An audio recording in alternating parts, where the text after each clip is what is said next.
I'm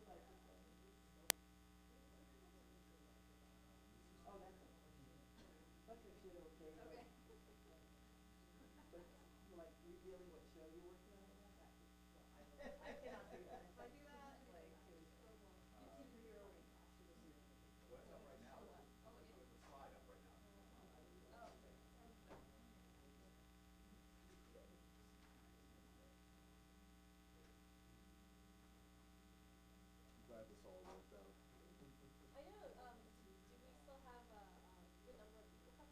Oh, yes. Yes. That's been a Very good.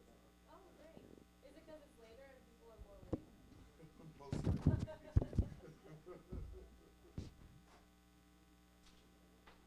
We have those other two mics. Are they on?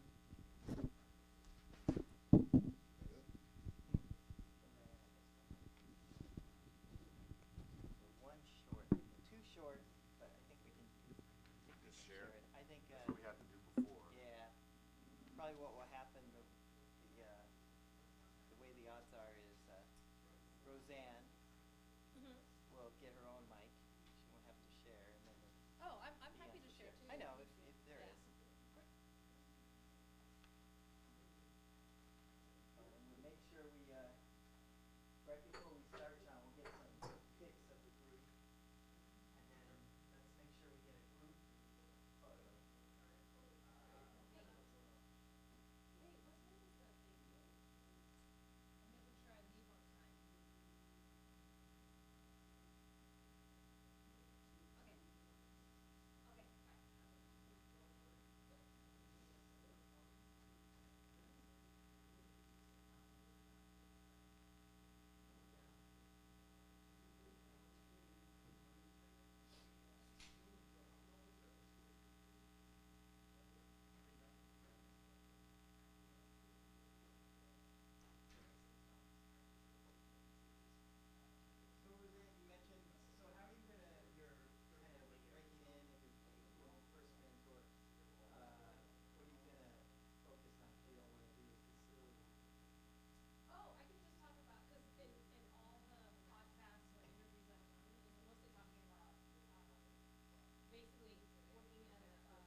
turn the other ones down for a minute?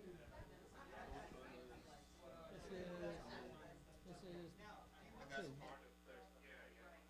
Hello, hello, hello, hello. Okay, now I'm going to go listen to the microphone on the.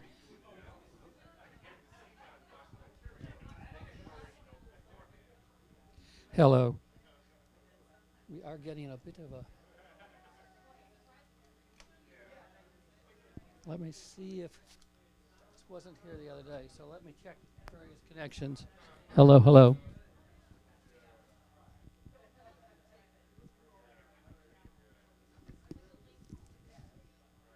Hello, hello.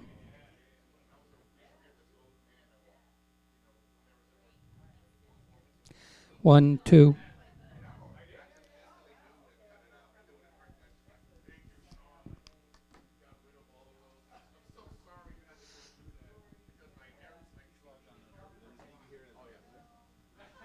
I think it's going to be okay.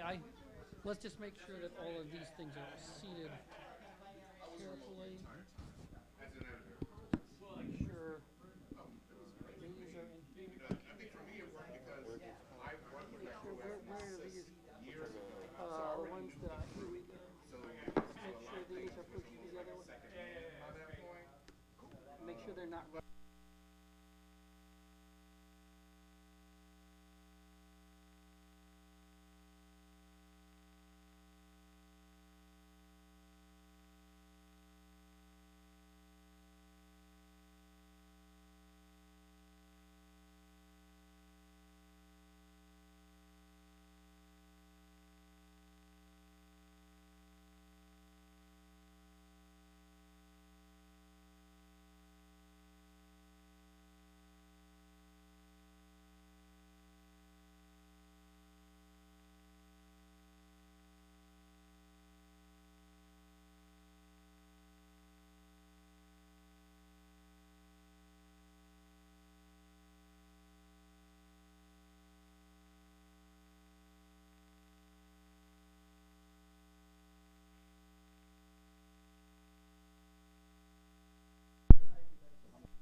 It says it's got power. okay, now you should be good. Hello, hello. So let's go listen to see how the. Does it still got buzz or the buzz gone? Yeah, no, it's still buzz. So take all the turn all the microphones down and let's see if we can figure out where it is. Just Where do you want me to?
all where they belong.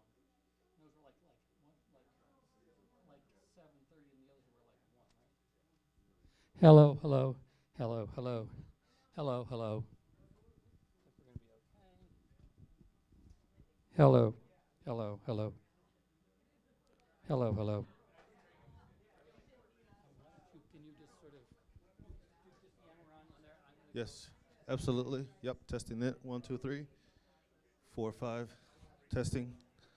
Testing 1, 2, 3. Test, test. 1, 2, 3, 4, 5, 6, 7, 8, 9, 10. Testing. 1, 2, 3. You want to listen in to see if you hear it. You should be. We're good. So it was here then. It's too high up. Yeah. The problem is we can't. So what the trick is, what we do, you have a master level here. So what you do is, well, I would try to bring these mics up another. So these two are the new ones. Yep. They're really high. Like you can see that's why I put them down here. These are the old ones. Okay, so why don't we just make everything a tad hotter? Just a tad hotter. Yep, a tad hotter, and then we'll. If the room is too loud, is there a master control? If the room is too loud, we'll bring the master control. How loud is this one? Test, test. Actually, the count sounds. Yeah, you're getting feedback now. But it's these two guys. We gotta drop this, unless we. Yeah, these are the new ones. Testing 1, 2, 3. Is that better? I'm sorry. Do they have output controls also, or? I don't know. Testing 1, 2. How is that, Hudson? Is that better? You don't hear that crazy. It's not echoey. Test, test. 1, 2. What about this one? These are the other ones. Good. Now we need more light and less. So I brought them up halfway. This one a bit more, and I lowered this. Yeah. Okay. What about this one though? These are the older ones. They're all good. Okay, cool. It's just a problem. We were just over. It was not getting enough signal here to get enough broadcast to the room. We were pushing it way up, and we were overloading the feed. So it's okay. I think we're okay in this case. It's low voltage. As long as it doesn't cross at 90 volts. It's when you're in the air. So I think we're good. It's just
Hello, Patricia.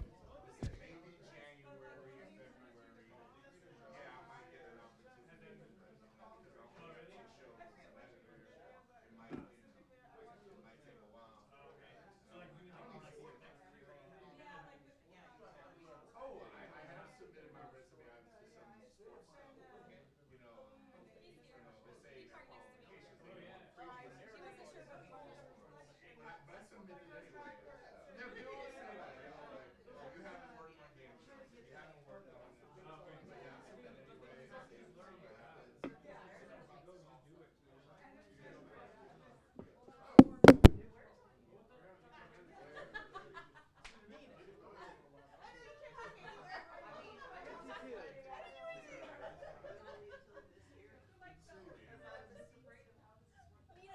Sure, I don't trust you.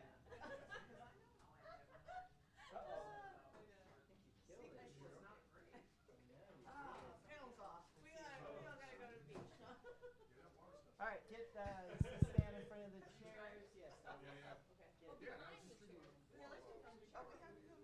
Yeah, that was just oh, yeah.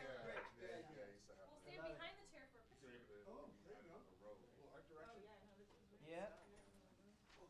All right, get in the order of the poster. Oh, what is that? Oh, you're Charles, you're right here. Okay. And Joaquin, you're right here. And then squeeze in. Actually, let's squeeze in. Sushila at the John, end? you want to take the picture? I'm sorry. What's your brother doing? Is he working? So we can squeeze in. We don't have to be in front of I'm you. like, Yo, what's up? Sooner or later, maybe. By the time I get him, he'll probably be in it. oh wait, we gotta squeeze in. Marcus. Squeeze in. Hi. Good to see you. Oh, Well,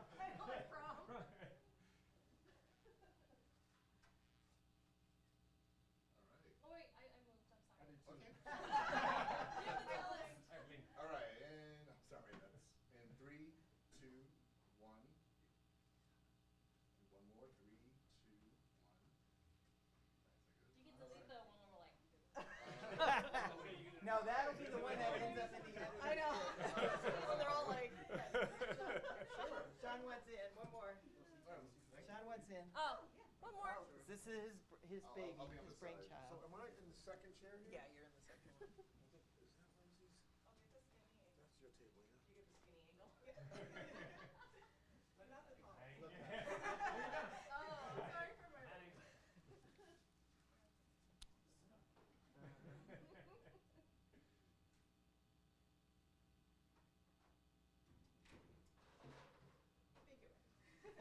You get judged, you get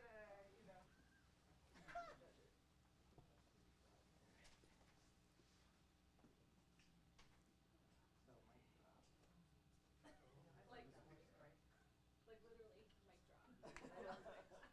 I just went fine.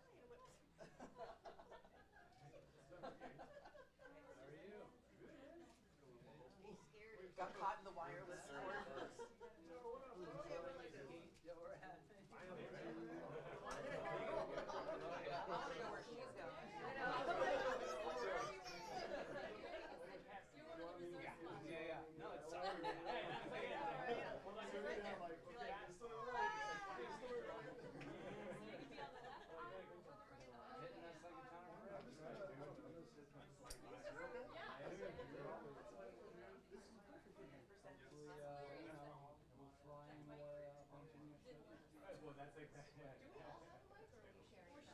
It's like a little interval in between. Does anyone have a question on the atmosphere or do you become like self-aware? Yes.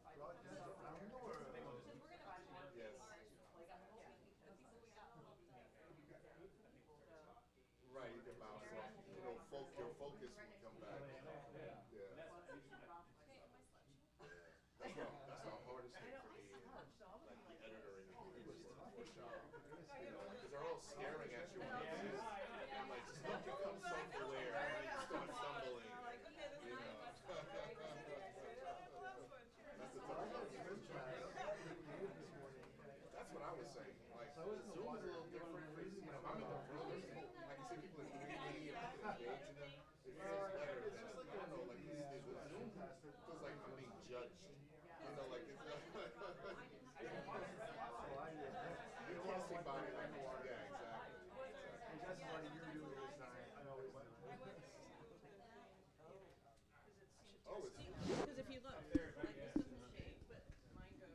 yeah. I like Yeah, that's a little much.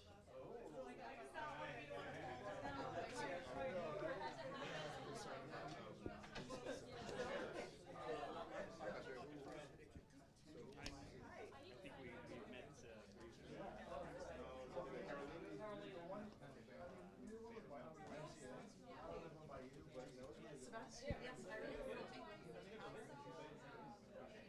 Are you still working for? 2 1 2 2 2 check. My microphone works. And my backside twerks.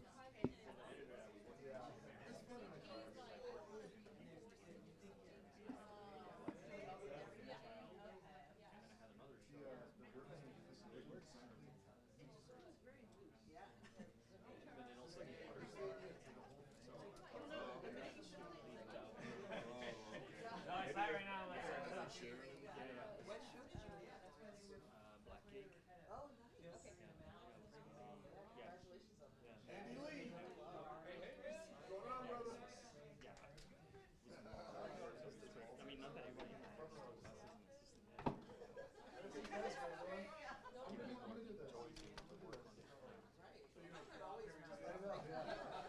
There's so many times where we get any little thing that pushes you over the edge with the desire to do this project.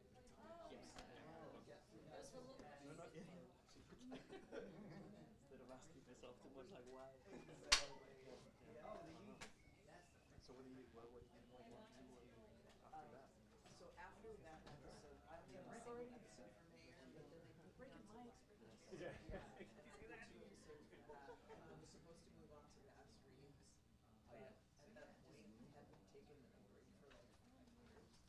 And Hello, everyone. We're gonna take a break. we're gonna get started in about 10 minutes. So just a heads up. Thank you all for coming.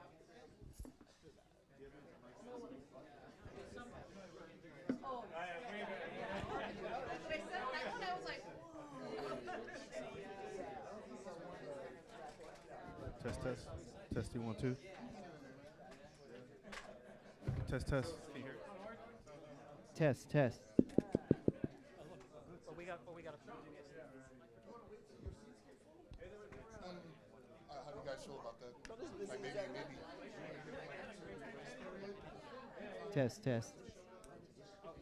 Yeah. Test, test, test, test, test, test, test, test. Seems low.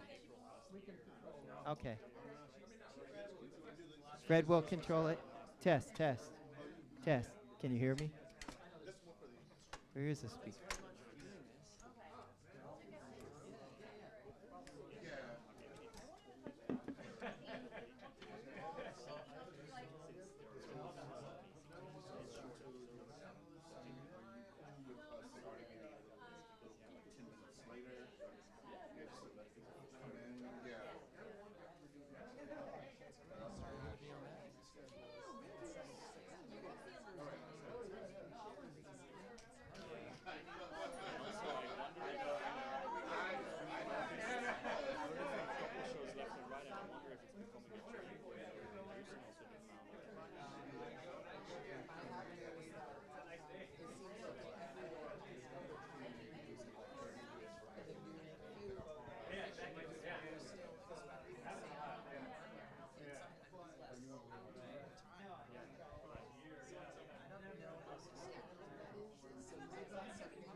hopefully we'll temper that a little bit.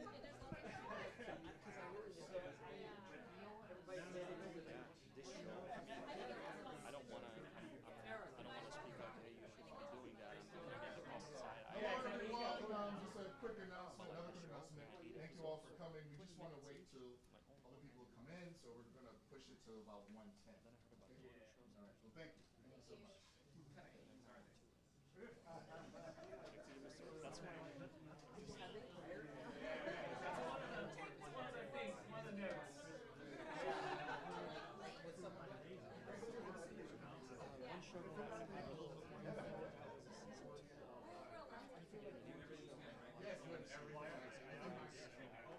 I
mean, the latest update of Avid has go into the tools and hit transcript, and it'll transcribe the entire clip.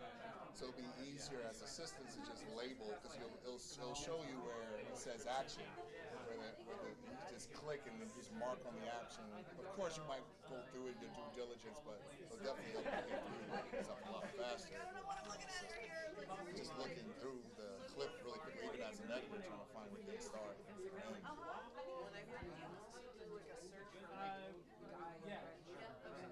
Yeah, that's the AI. Yeah, will help you find. Yeah, so it's gonna help out a lot.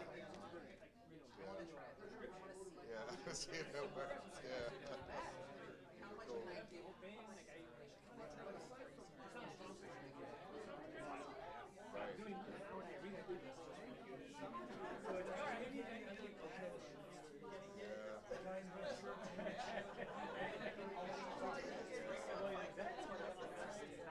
Right. I might keep some of those secrets to myself until it all leaks out to the powers that be.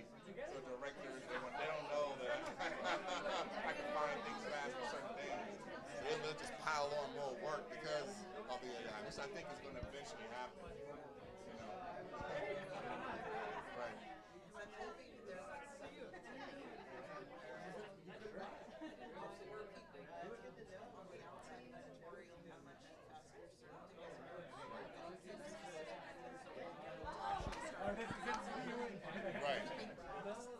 that would be nice. That would be nice. Well, I might run for the board. If I do, I want the Editors Guild to approach studios about having some programs for up-and-coming editors. They have it for writers, they have it for actors. It should help these up-and-coming assistants and editors get opportunity versus like doing stuff on your own time if you have time, because you don't really have much time anymore. The load is so heavy. Yeah. I'm gonna push for that. That's one thing I'll try to do. It's a great thing to push for. I don't see anybody being against that. I don't see anyone being against that either. I mean, at least not on this side of things. Yeah. But I mean, you can use that same argument they're doing for showrunners. Is like, you can be an excellent writer, but if somebody hasn't shown you how to be a showrunner, Right. you're not trained as a showrunner. Yep. It's not a job you can just walk into. No. Not a lot of people have. Yeah. So it makes sense to have that. Right. Accounting. Right. Yeah, exactly. No.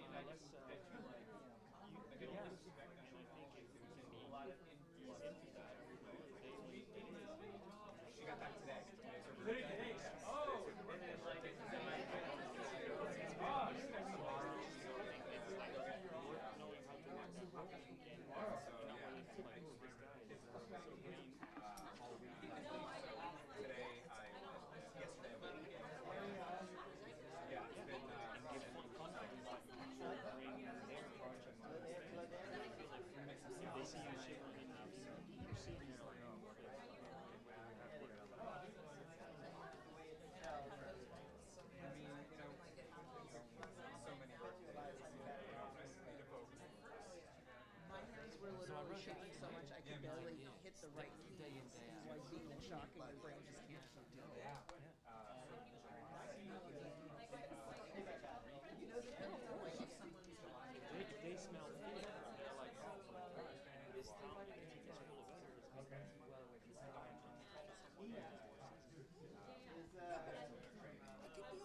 even if you're like amazing at your job every single day, and it's just that executive producer, you always get it done right.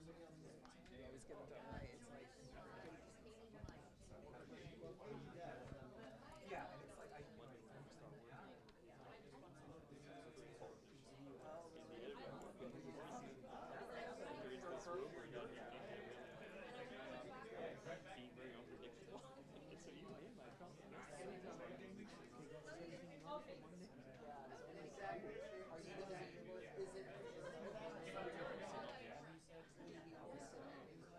He told me that on the phone, but I don't know if I think maybe the first days he will see how it goes without me in the room. maybe you could suggest it, like use that as a to relieve his stress. And then just to be a listening ear in that room. Or throw suggestions. Hey, maybe we could do this. Stop, guys. Hey, what would you like to see? She's supposed to be what's her Andrea Estes. I turned my phone off so it wouldn't be like making noise through the thing, and she's probably texting. Sorry. You summoned her. That's what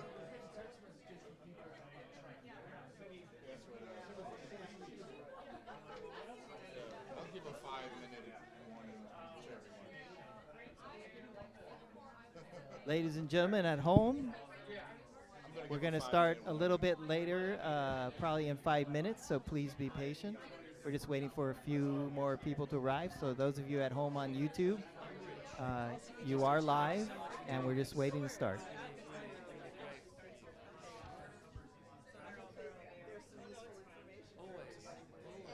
Sean, I'm the host of this event. Sean Linnell, actually. Nice meeting you as well.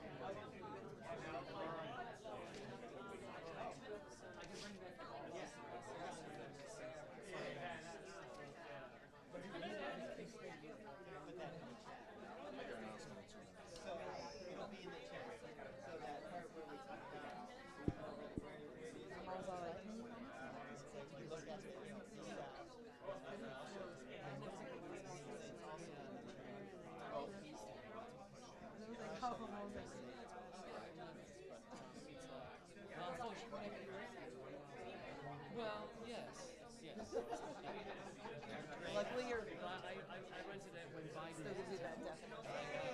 Good to see you. So I didn't know you guys were well together. It's fun to put it together because I always see Andrea and stuff, but I never kills me. I know. And then I'm gonna go catch my seat, and then I think everyone's saying. Yeah, you're nervous, right? You're the assistant. Strap on you. Yeah. Yeah. Yeah. Keep in mind the mic's hot. So Oh, it's hot.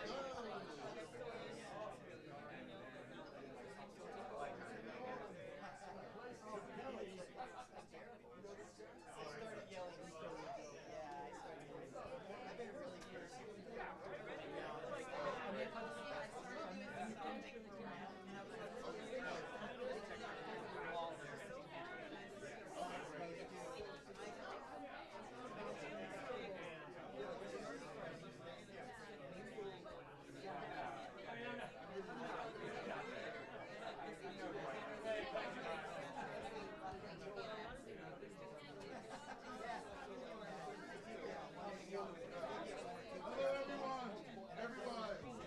We're going to get started in 5 minutes. All right. Thank you.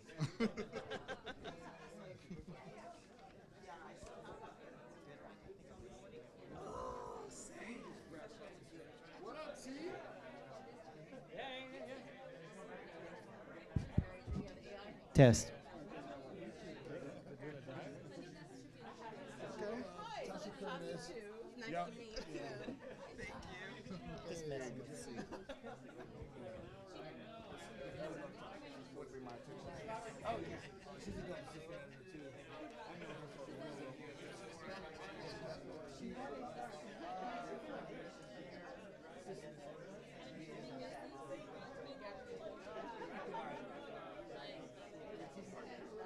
The earlier chapters in the chat. Yeah.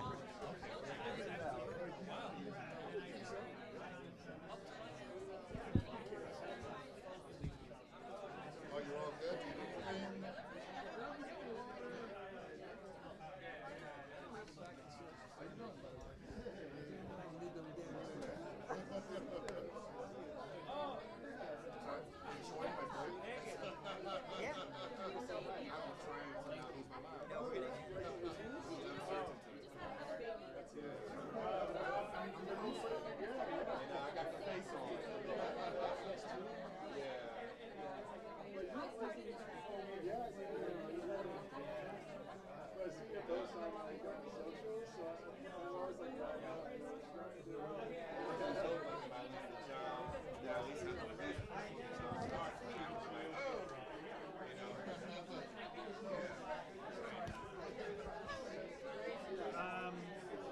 So I got it was weird. I just finished, Christmas. I only worked 6 weeks, so Christmas is non-union theater. I do. I pride myself on rugs. I get it on my dad. And you just big. I love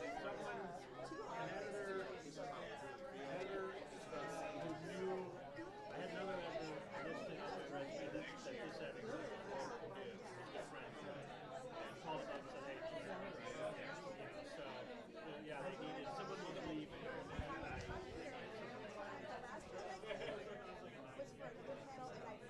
Later on. and I got like flashbacks. I was like Facebook. Are you finally ready? Yes, but I came in the other way. I wouldn't be able to go. Today, you stay safe.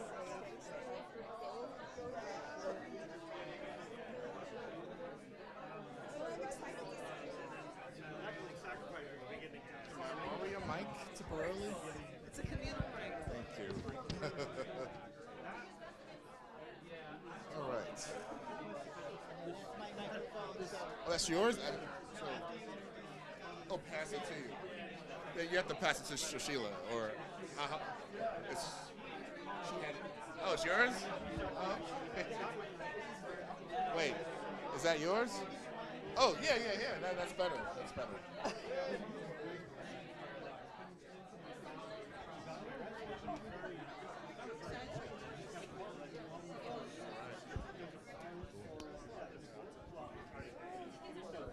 2 minutes?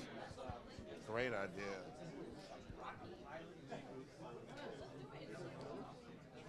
Just the more of these I do, I'll be better with figuring this stuff out.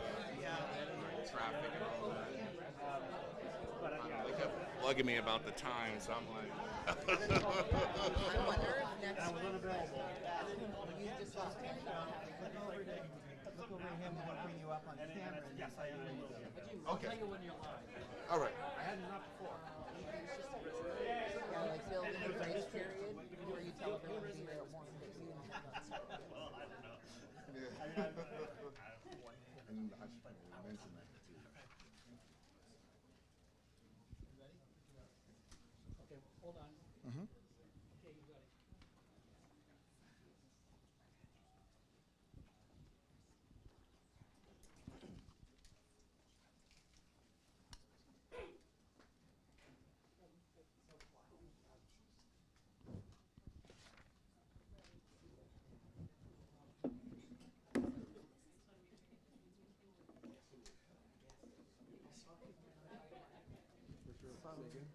I'll keep my water on my phone. Hello, everyone.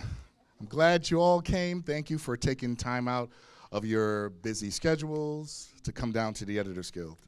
Well, welcome everyone to the Motion Picture Editors Guild Local 700 for the Membership Outreach Committee presentation of Helping Assistant Editors Get into the Chair Chapter 2.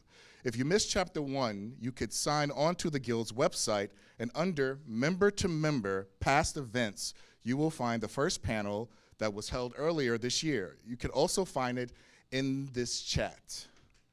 So our moderator for today learned the craft of editing working with many talented directors, such as Peyton Reed, Robert Rodriguez, Nick Cannon, and James Mangold. He found early success when he won an Emmy for cutting a Community of Caring, Joe, for the American Heart Association. He also helped bring nonlinear computer-based editing systems to the forefront of the industry by establishing new post-production workflows that we still use to this day. He's also the co-author of the book Transitions, Voices on the Craft of Digital Editing. He's also best known for his work on Bring It On, Desperado, School Dance, and the TV series Squat, Teen Wolf, and Z Nation. He is currently serving his second term on the Motion Picture Editors Guild board. Please welcome, good big round of applause for Eric C. Anderson, ACE. Thank you, Sean. Thank you, Sean. Thank you guys for coming out. I hear there's a little traffic today. Is that correct? Some people got some traffic today? This is correct. My assistant is also braving traffic trying to make it. All right. Well, you know Hollywood. If you get stuck in that traffic, you're stuck in that traffic, right? Golly. So a little housekeeping before we start. I'm going to try to move as quickly as I can. And so we have a good amount of time for the Q&A at the end of the panel so that you guys can ask questions. We'll hand you a mic, maybe start a line in the center. We will be able to accommodate, sorry you guys online, we're only going to be able to accommodate questions in the room, but I'm sure the people's questions in the room will help answer. If you know anybody that's here, you can always text them and have them ask you a question, I guess, right? Due to technology these days. At the end of today's events, we'll be raffling off posters. I think we have 6 of them. So your raffle cards, that's what they're for. As a matter of fact, I have them right here. And I had all the editors sign them for us. Because, I mean, how many times does an editor get to sign something, right? It's like it's all about the actors and the directors, but no poor editor. So I felt that we had to have the editors represented here today. They have all signed it. Yes, that's what I just said. And if you are lucky to win it, I don't want to see it on eBay tomorrow, okay? All right. Joining us here today is a panel of editors who were once former assistants. Nina Erb, ACE. Give it up.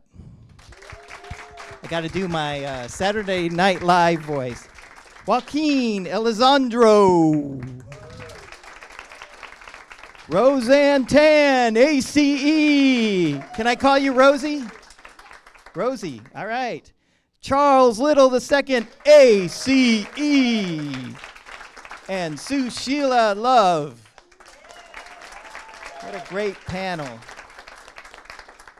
Thank you guys for giving up your time today. All right, let's get started with Nina in the front. Nina, you're going to go first. Let me give a little introduction of Nina here. Nina Ebb is a picture editor who was raised in an Asian immigrant family. Nina's father wanted her to be a doctor, and her mother wanted to be a pianist in the LA Philharmonic. Did you end up playing? Are you a pretty good pianist? Played for 15 years. You know, there's a microphone there for you. When asked, what do you want to be, Nina? You said... Andy Warhol. Andy Warhol. Is it on? She broke the mic early. Talk more into it. Let's see. Andy Warhol. Good? Is there anybody Yes, on? so I'm going to come back to that because that's quite fascinating. Aimed with an art degree, so there you go. A friend brought her into the industry, and she started working in various capacities in production. It was her stint as an associate producer that opened her eyes to the impact of editing.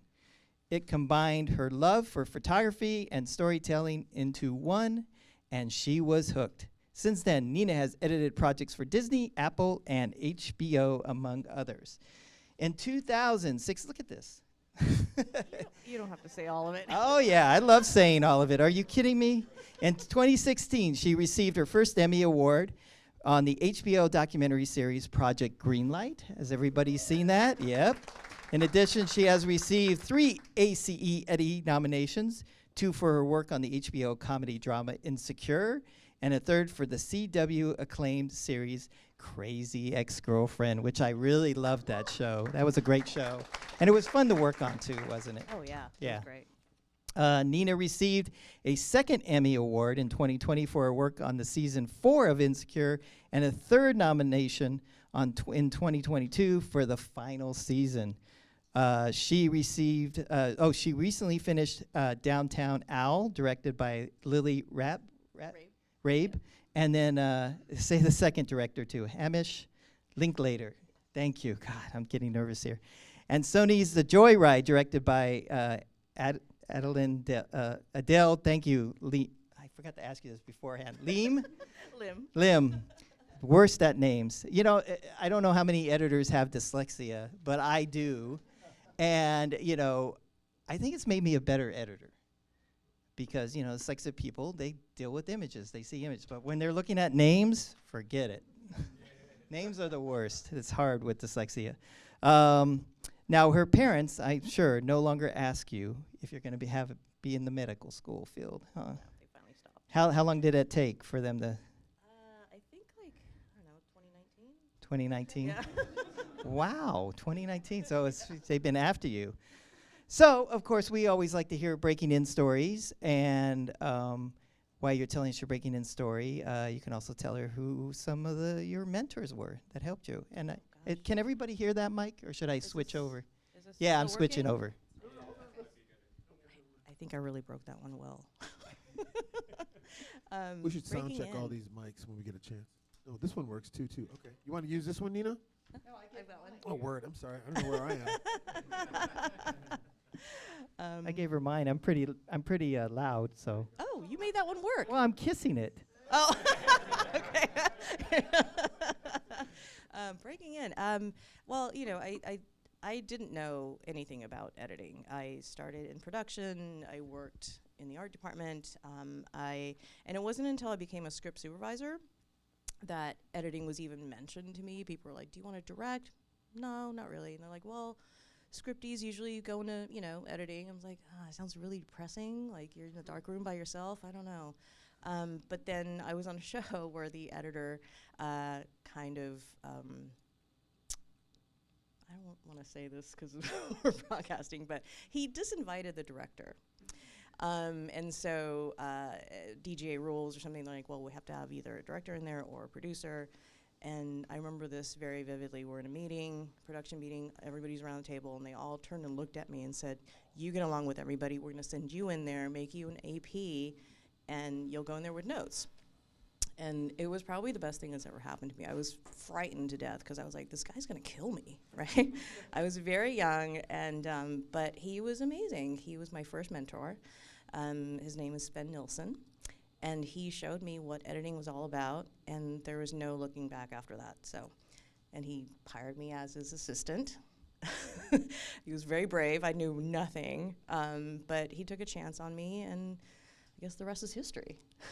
Wow. Sliding Doors is your favorite film. Yes. Can you explain? It's the Gwyneth Paltrow movie. I don't know if you guys have seen it. You have some interesting anecdotes about why that is your favorite movie? Yeah, I mean, I love the classics too. You know, Almacord, Mononcle, all that stuff.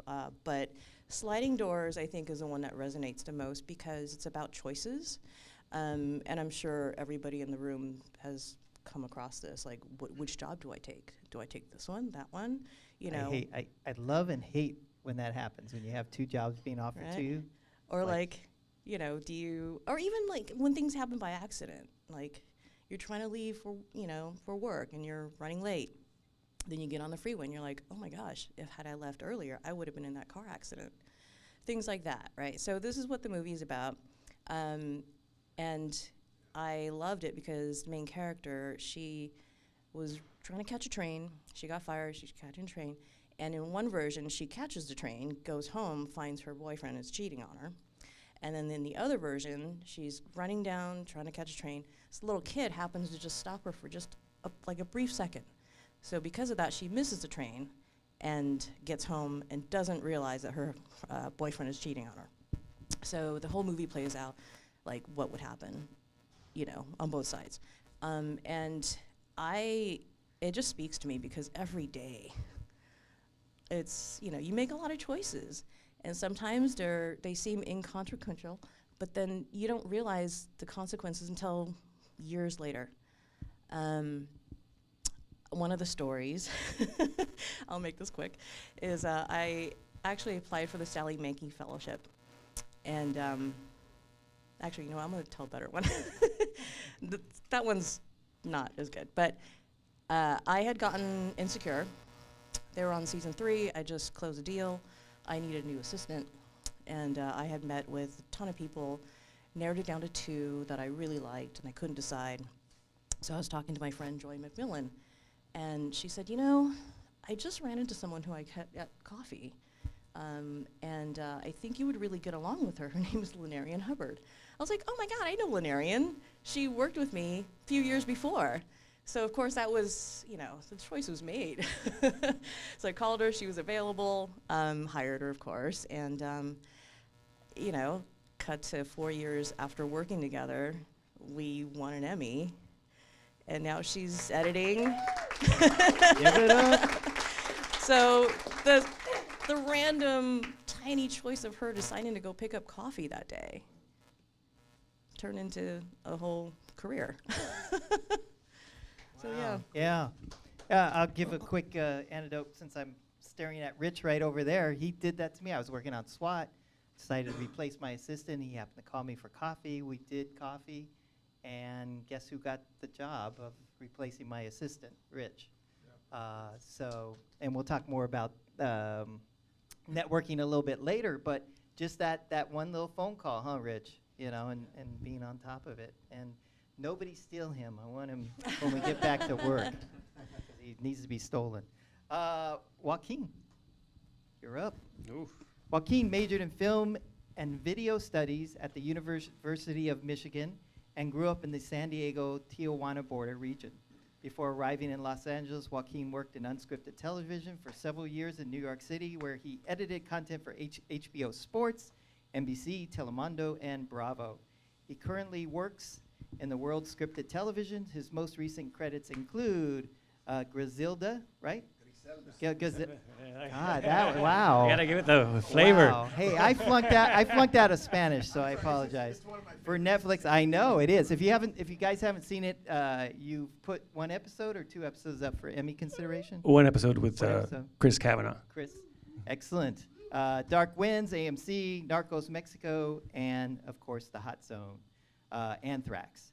Joaquin is now taking the role of mentoring by helping aspiring editors and assistants. I hope you can inspire me. And navigating the path of achieving their career goals. He currently is now this is your website and the same name as the podcast, right? Hollywood Editing Mentor Program.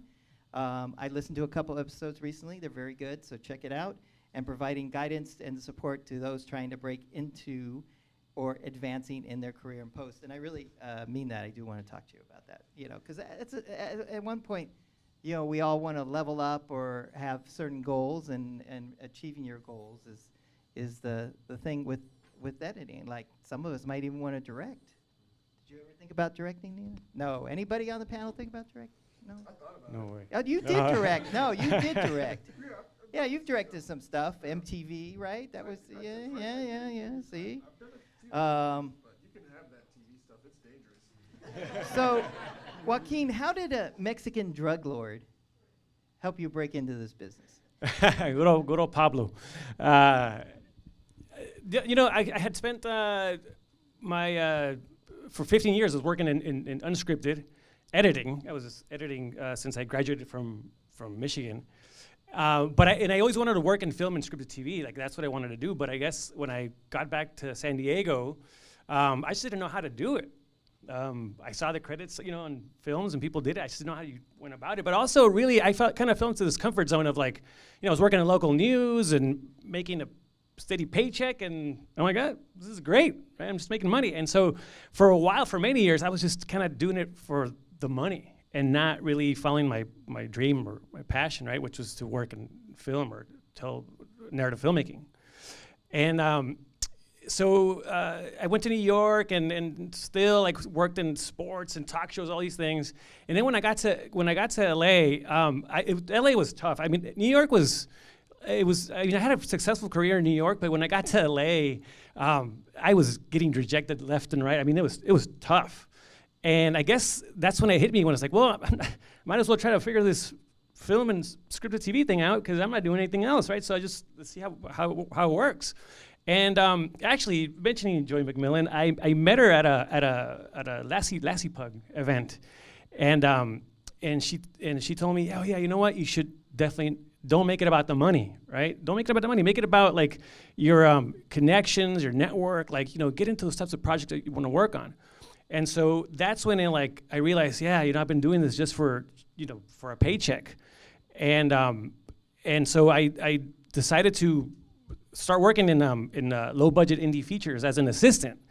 For me, I knew right away that it was gonna be tough for me to transition as an editor, and also I wanted to learn. Like, I wanted to learn the language, the system, how it all worked as an assistant, just to sit back and just watch. And so then my first big break came with Narcos Mexico, and that's where I met Monty the Graph. And Monty the Graph, literally, like, the first day we met at the office in Lantana, he walks in with some suits. Like, he was gonna, like, what's going on, Monty? First of all, good to meet you. Like, but why do you have so many suits? He's like, oh, the Editor's Guild magazine is doing a cover story on me about mentorship. And I'm like, mentorship? Like, I didn't really understand what that was. And so, obviously, working with Monty, like, I mean, he took me under his wing. I mean, he just, I mean, first of all, I mean, like, he just showed me everything about working in this industry, and gave me my first co-editing credit on Narcos Mexico. And then the same show, Garrett Donnelly, the next season, gave me a co-editing credit, and so I got bumped up on Narcos Mexico. But I just kind of walked into this. What season was that? This was season 1 of Narcos Mexico. Season Wow. 1, season 1, and season 2. So I got a co-editing credit. You got bumped up in season 1? 3. 3, okay. Yeah, yes, I got co-editing on 1, co-editing on 2, and then bumped up to 3. But that's when I learned with like that team, just learned about just supporting each other and mentorship. And really what inspired me to create then my own mentorship program and the podcast, which Nina was the first guest on the show. So definitely listen to the episode. No, but I mean, I remember meeting Nina when I was trying to break in, and she met with me for coffee at a Starbucks out in like Santa Monica, which is great. And so I guess for me was about joining communities. I learned like just really learning from people and finding that support, but like, and I couldn't have done this without people's just help. Now, Cameron Crowe gave you some advice? So Cameron Crowe, I met him in 2009. I was shooting a project for the San Diego City College because he was a student there back in the day. And he said the same thing as Joey McMillan. He said, I asked him, well, how can, any advice for an aspiring filmmaker? And he's like, don't make it about the money. But at that time, I was just not in the right headspace. Like I didn't understand that. I was like, no, he's crazy. It's all about the money. and so he's like, no, the money will come later. I just didn't understand it. But I guess when Joy told me that, 10 years later, I'm like, oh, this is what he means, right? And so yeah, I went off and did.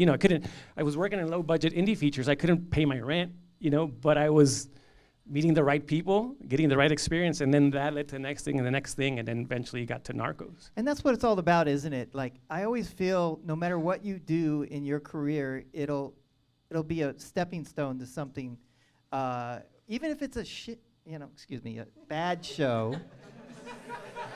There will be something about it, maybe the skills you learned, or there is somebody on it that will give you your next job. Well, I mean, the way I got Narcos Mexico, for example, I was working on another, cartels, I guess. I was working on that, the day I met El Chapo, the whole, Chapo and Sean Penn and Kate Del Castillo documentary. I started there. I applied there as an editor, first of all. They didn't get the job. They laughed at you? Yeah, no, they didn't get the job as an editor. And then I'm like, all right, let's hop on an assistant editor. No, 042. I'm like, oh my god. Wow. and then the VP of post calls me and says, hey man, like, I know you might not want this, but I need a post coordinator. And I was like, man, I don't want to be a post coordinator. Like, no way. And then someone close to me at that time was like, you know what? You're doing all these indie projects. You got to get out and like meet people and meet at an office. Like, just go and do it. I'm like, fine. Get your face in front of them. Yeah. And so I started there as a post coordinator, then got bumped up to an assistant editor, wrapped the show, and then like months later, I get this random email. I said, hey, hi Joaquin, I saw you got your info from the IMDb. I'm wondering if you can share your researcher's name for that project, for our project. And I'm like, oh, who's this person? Looked at the signature, oh, IMDb, oh, he's a producer on Narcos. I'm like, all right, yeah, here's the researcher's name. And then PS, do you need an assistant over there? And even that took me like a while to write that. I wasn't sure I should write that. I'm like, what? Oh my God, I shouldn't be doing this. But I'm like, screw it. Like, there's nothing to lose. Right, and nothing to lose is a good thing to always say to yourself, especially if you're depressed and you're sending out resumes. And say, what do I got to lose?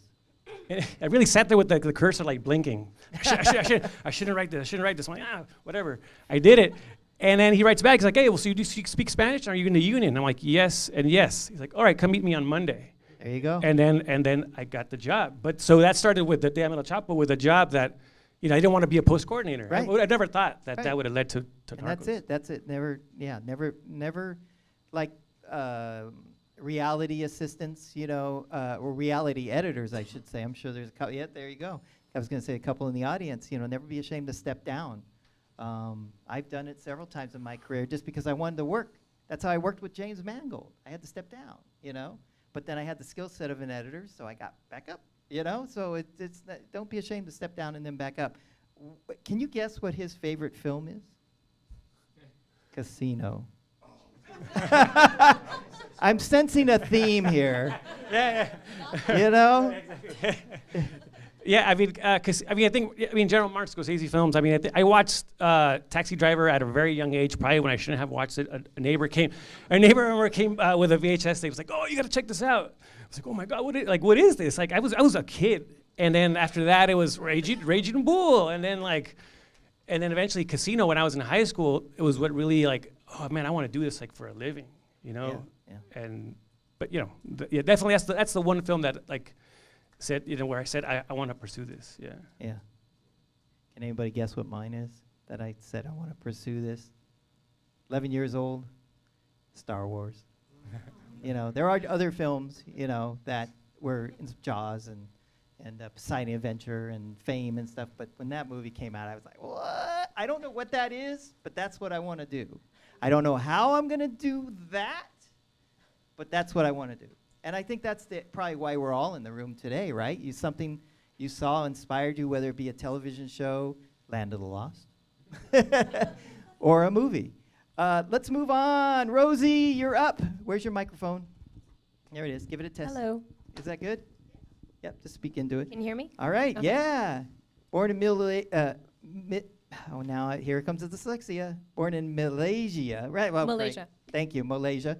And raised in Los Angeles, she discovered her love of editing at a young age, using VHS to VHS editing to compile her favorite programs. Real quick, what were some of your favorite programs? You know, let me think back. That was a while ago. All right, Sorry. you think about that. It sparked her passion, but it was ultimately her love for storytelling and workaholic nature that built her esteemed career in picture editing. I like that workaholic nature because I think that's important to have too. You know, some of her work includes the series. Oh God, has anybody heard about this one? Star Wars Ahsoka. Has anybody heard of that? Which she's currently you have an episode up for Emmy consideration. Yep, good. Fingers crossed. Yep, very good episode. And of course, I have to give a shout out to Dave Filoni, that you got to work with him. Very jealous. Yes, he's great. Yeah. He's great just in the fandom world too, how he responds to the fans. But I'm sure he's just as great to work for. He is, and Yeah. every time the picture comes up where it's him and his hat, and everybody's doing it's kind of funny to. Yeah, but he's such a great guy. Because you're on the personal side of knowing him, right? You know. Work side. Work side, I guess. Well, all right. Of course, Marvel Studios, Hawkeye, which I personally liked a lot. I really liked that show, and The Falcon and the Winter Soldier, and the USA Network's critically acclaimed series, of course, Mr. Robot, created by Sam Esmail. See? Yes, if you haven't seen Mr. Robot, I mean, we could spend hours just talking about that show. Great show. Yeah, it really amazing editing, the whole team, and it shows that fire on all cylinders, and that was one of them. I was very lucky to be a part of it, and also my assistant editor Zach Dame, who worked with me on that too. There you so go, in the just wanted to throw it house. out there. Her outstanding achievements in editing have earned her 2 ACE Eddie Award nominations in 2020 and 2021. Of course, the perfect time for COVID with Mr. Robot, and also nominated for the ACE Eddie Award and the HPA Award in 2019 for her work on Julia Roberts' Amazon series Homecoming, which I personally really like that show. That was a really good show. If you haven't seen that, I highly recommend it. So much so it was a limited series, and they brought it back for a second season, which was, I'm like, how are they going to do this with Julia Roberts? And they did it. So much so, is there going to be a third season? I'm not sure. It was a different crew for second season, Yeah. so yeah, and Julia Roberts wasn't on the second season. Right, exactly. A different character. But the fact that they built up a great universe, and I hope they come back with it. I did hear I heard some rumbling that there might be a third season. So hopefully, because it's a great universe that they created. Let's see, where did I leave off here? Yep, there it is.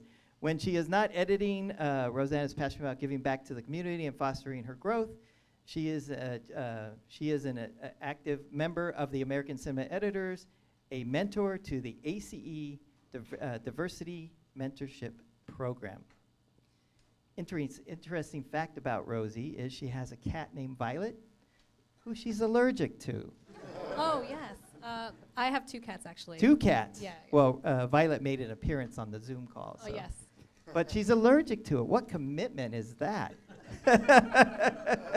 I think it goes to, sometimes you just got to tough through it. Yeah, well, being a cat lover all my life, I'm glad you're toughing through it. So let's hear your breaking story. And I'm very fascinated, Social Network and Fincher as part of that break-in story. Oh, well, it started way before that. Growing up in an immigrant family, I actually didn't know how I was going to break into it. My mom worked as a maid, and my dad sold insurance. And I remember going to school and just, like, I don't know how I'm going to do this. And one day I'll just hopefully, get into it. I remember watching films. I think Joyella Club spoke to me because I remember watching it and thinking, wait, there's an Asian female editor working on this, and that kind of actually Maisie, right? Maisie Hoy Yeah, inspired love me. And then after that, it was just watching film after film, kind of like, you know, Casino. I'm one of the kids that watch rated R movies and loved it. And just growing up and watching films and told myself, like, I want to do this. And at that time, I didn't know what I was going to do yet, but I think going to school, doing the editing, I can't remember what programs, but I knew I did it.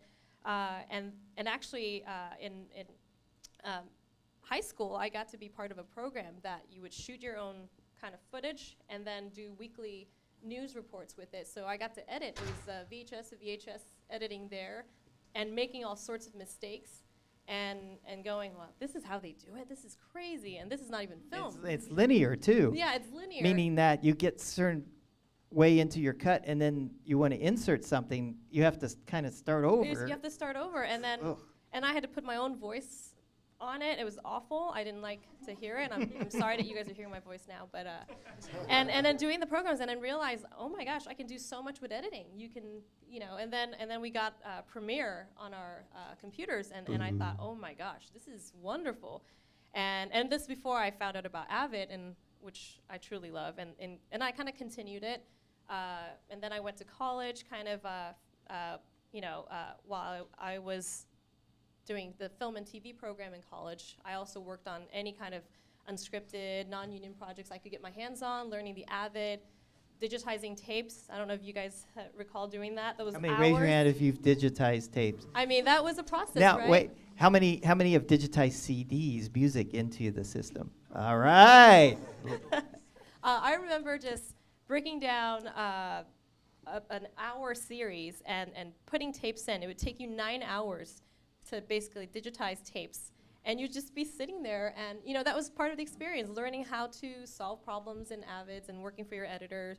And I remember just like, you know, one day I'll get into the scripted storytelling side, but this is what I need right now, just to know my software, know the Avid, and I just did the best I could. And then it was just meeting people. I remember hearing about this program. I was too old at that point, or too many years of working in the industry to be part of the internship. The ACE internship program. And I talked to Carson Krupanic, who runs it now. Love Carson. Yeah, he introduced me the program, and he said, come by and just, you know, I don't think you can enter, you can't apply, but you can kind of just learn from the program. And I did. I showed up, I networked, and I met Lori Coleman, who was running the program at the time, and Diana Freeberg. And it was great of just meeting people. And then that's how I, through network, and then I heard about a job, Social Network, needing an extra assistant editor / apprentice editor. And at that time, I was thinking of leaving non-union work because it was time. It was 6 years. I had moved up to online editing, doing color correction and just online finishing. And I thought, you know, this is a time to move on. Because if not, I'm never going to make it. And I was willing to kind of like, it's fine. I'm an online editor, but I'm willing to move whatever job I could get to get into the scripted side. And thankfully, I met Tyler Nelson through the program, and he had told me, he's like, hey, there's an opening for an extra apprentice job. You might not get it, but you can come interview. And I remember going, I'm like, great. I had already given my notice, and I interviewed, and I got it. It was... Wait, you gave your notice ahead of time? A 7-week notice. I was leaving already. Yeah, you were going to leave anyway. Yeah, okay. yeah. And then because that's a little scary. Like, I'm going to quit my job and hopefully get this one. Yeah, and I was ready. I saved up money, and my husband knew at the time, and just that we're like, we're going to brave it, because if I don't do it, it's never going to happen. We had just bought a house. It was a scary time too, and I got it, and I knew, I'm like, okay, if I didn't get that job, I would keep trying to apply somewhere else. And thankfully I got it. It was only like a month and a half, but that job meant the world because it was David Fincher. I was nerding out, but quietly just working in my room, you know, because I love his work. And that was one of the best jobs. I remember just learning everything, and even though it was long hours, I was used to that by that point. Right. And then from that point on, it was like, oh, I don't know if, you know, after a month and a half, it was like, what am I going to do next? No idea. It was 2.5 months. Thankfully, I got recommendations. I worked with Lori Coleman on a short stint for a project, and then I went to Sons of Anarchy, and then after that, it was kind of, again, nonstop after that. Now, Nick Santora, the indie film, you did an indie film? I actually worked as an assistant editor on Breakout Kings with him, and then he, at one point, was like, I overheard him talking about a short film, and he had found an editor. And I said, hey, Nick, have you, and I was assisting at the time, do you have an editor for that project? And he's like, no, but I can't pay you. And I said, it's okay. And he's like, okay, for 0 cents, $0, you got the job, kid. And I was like, great. And it was for his book, because he had an opening at the Grove, and he wanted to show a little short film. So, and I met Malcolm Goodwin, who was a cast member on Breakout Kings. And at that time, I worked well with him, and then he asked me to cut his movie after that. It was an indie film. So it kind of like one connection led to another, and you do your best in it, hoping for that connection. And even if you don't have the connection, you just hope for good relationships, and that's what happens. So. Yeah, we never want to work for free, but sometimes if you see something like a short that won't take you that much time, or a project that won't take you that much time. Yeah. Oops. But it was okay. Nick is such a great guy, and it was fun to work with him because he's so. Did he buy you lunch at least? Yes. Okay, and that's one of my coffee. demands. You got to buy me lunch and caffeine. Yeah, but these projects lead to another project, maybe to a feature, so never shy away from even the free ones. Especially now, I mean, back then it was hard to. We didn't have systems in our homes to cut on. I mean, I remember I bought my first Avid. It was like $13,000, because all the little indie films and the shorts, they'd be like, "Well, do you have a system?" It's like, "No." "Well, I can't rent one. I don't have any money." It's like, so I just broke down and did it. And once I did it, the floodgates opened. I worked with so many talented up-and-coming directors, I had a crack software, I'm sorry to say this, but the only thing you can't do is export from it. So For Premiere? For Avid. Oh, Avid, I had a, sorry guys. But you know what, it got me to really know how to work in Avid, but after that, Jobs helped me out. But I just knew that I couldn't export my own side projects on there. Right. So then I had to pay for the software under the student discount, which then worked out great. But what's so great now is you spend $30-40 and you have it for a month and you can do everything you want. I mean, it's really great that you can just rent the software so quickly, jump in and jump out. So that's the greatest thing. And of course, your favorite film, Shawshank Redemption. It's such a great film to me because it's about, it's Andy Dufresne who made a terrible choice, and then he got stuck in a place where he thought his life is over. And I think you can make the best out of the situation, and even though he's not guilty, but you don't find out till way later. And but it's how he. Sorry, spoiler. You know what? Shame on you guys if you haven't seen it. If you haven't seen it, you need to see the movie. It's so great. Still one of the best films ever made. And really. He thought his life was over, but yes, it continued to be really bad. But then he made the best out of it. Made great friendships that last a lifetime, and even till the very end. Again, spoiler. But great movie. And then how could you go wrong having a friend, Morgan's voice, his voice narrating your story. And okay, guys, this is a real quick. How many think narration is a crutch for a movie? Because it's always an argument that, goes back and forth. Charles, Mike? Oh, only if it's used as a crutch. Right. If it's good, it's good. So like Harrison Ford in Blade Runner? Was that a crutch? No, I don't think so. Yeah, that's controversial there, my friend. No, I don't think it was a crutch in Blade Runner. Well, guess what? I agree with you, but a lot of people feel opposite because he didn't want to do it. He was really no monotone and stuff. But that original cut of that film with his narration put me into this weird world. Exactly. And his monotone, which was him being angry about doing it. Right. It's so fascinating. It worked for me. Yeah. And every time I watch the other cuts, the 10 other, okay, you want to learn about editing? Watch all the cuts of Blade Runner, right? Oh, there are 3 or 4 cuts of that movie through the years. And seriously, if you want to learn about editing, watch that and see how they've transformed the movie, especially the final cut, And they're that little teeny origami thing. Oh, that does mean something. And then, of course, now with the new movie coming out, you're like, oh, I get it now. Charles. Yes, sir. You're up. I got a mic. Charles Little II, ACE. Yes, sir. Did your assistant make it? He did. Where is he? Rob Taylor's right here. Oh, there he is, front row. Yeah. All right.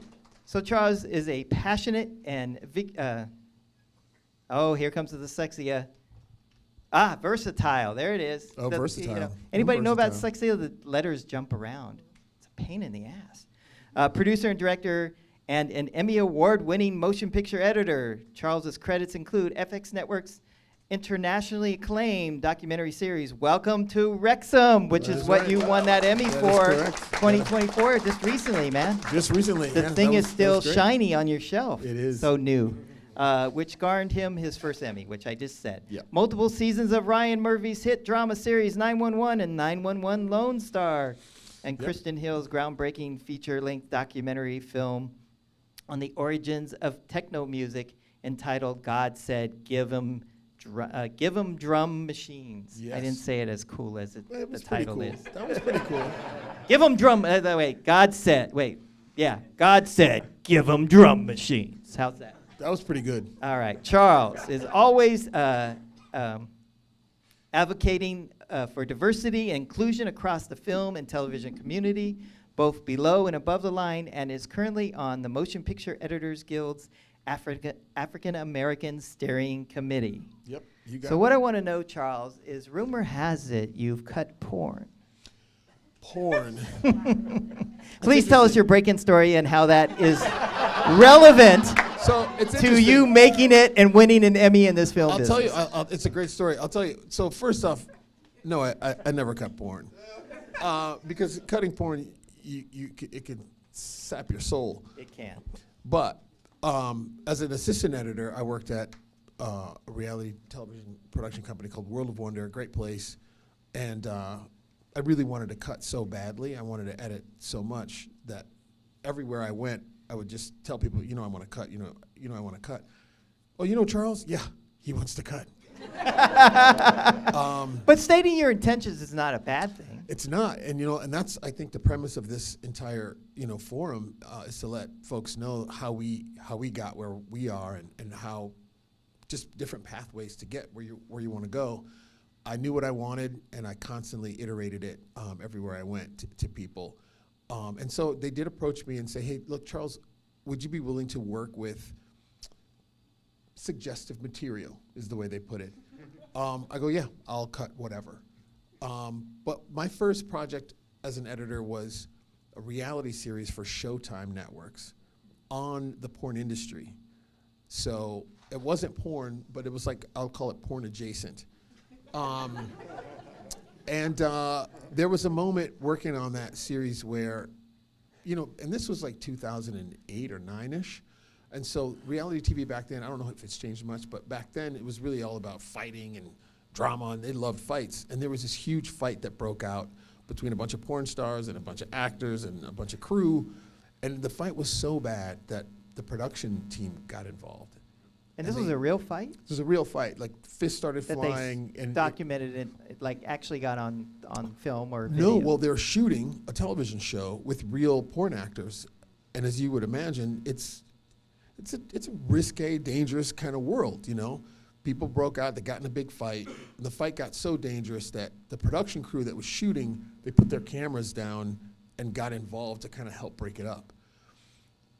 Well, that means that we lost all of the footage. You can't see anything because they put the camera down.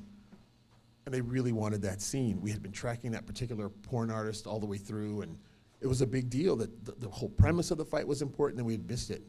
So I took the footage of the camera being lowered, and I cut an entire scene from the audio of the fight, and then I cut back to when the guy picked the camera back up and picked up the rest of the scene, and that, like, blew them away.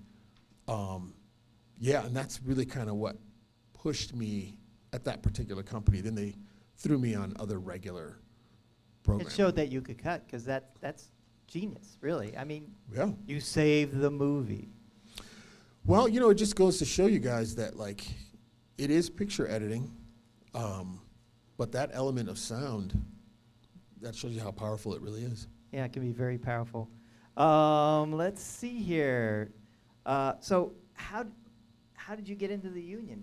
What was your first union job? My first what? I don't remember what my first union gig was. I do remember I wanted to be I wanted to move my career forward so much that I started going to union picket lines and just, I like to shoot photography. I always try to figure out what can I give. I'm big on win-win. I know what I want. I'm hungry, I want whatever I want.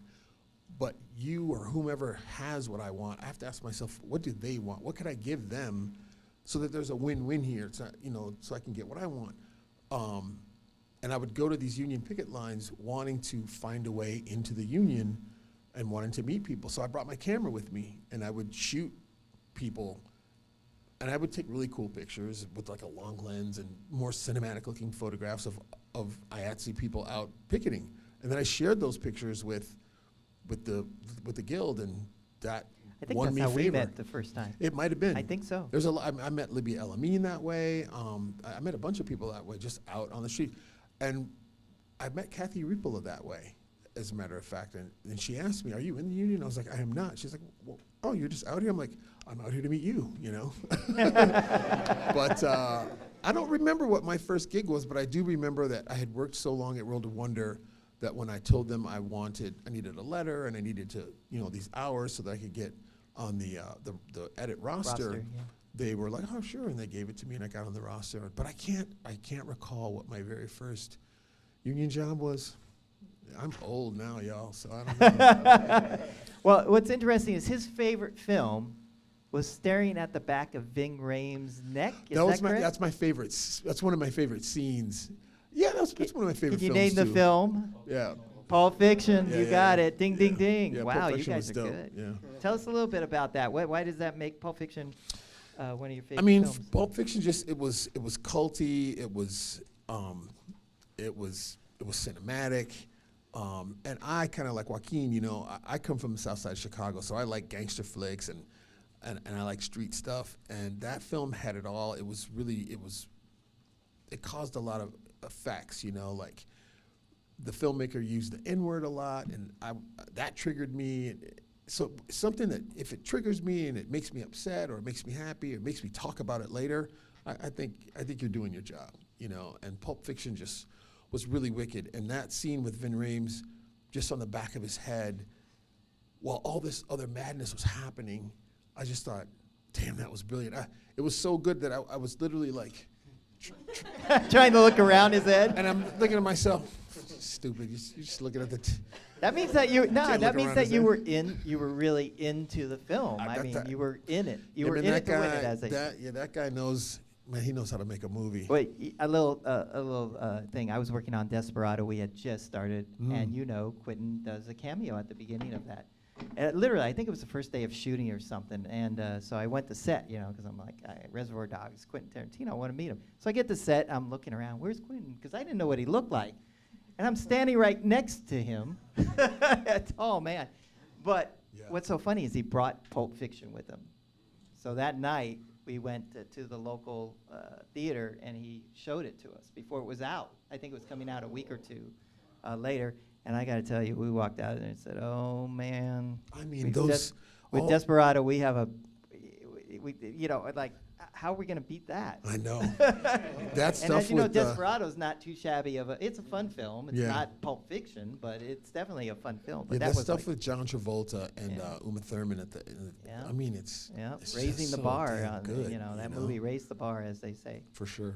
All right, Sushila, you're up.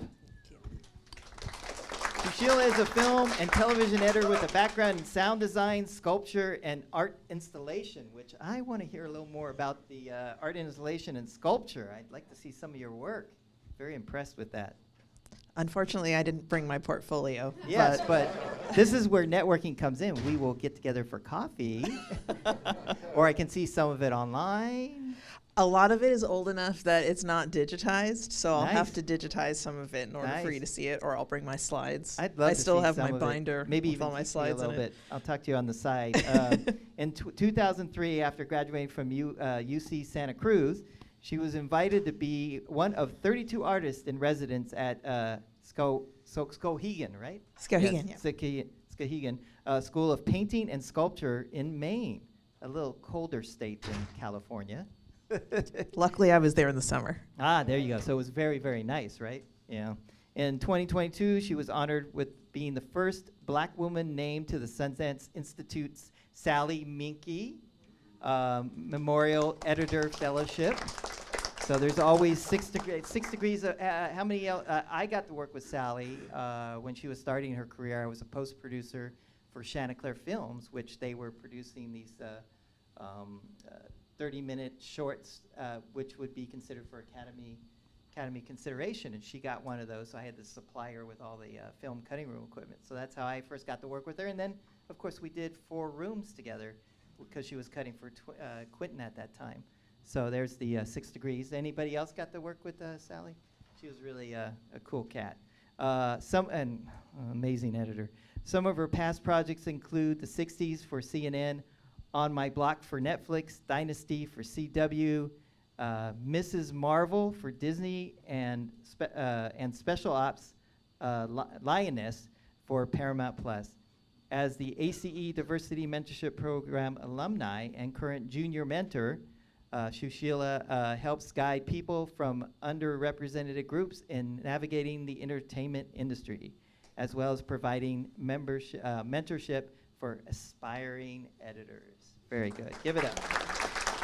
Now, with your break-in story, there's something very, you don't have to jump right on it, but there's something very interesting is her mother actually set her up to success.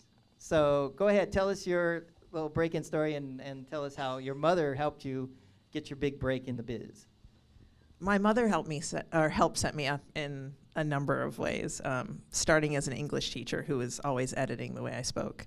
So I didn't even realize it until an adult, but editing had been part of my life since I came out of the womb, basically.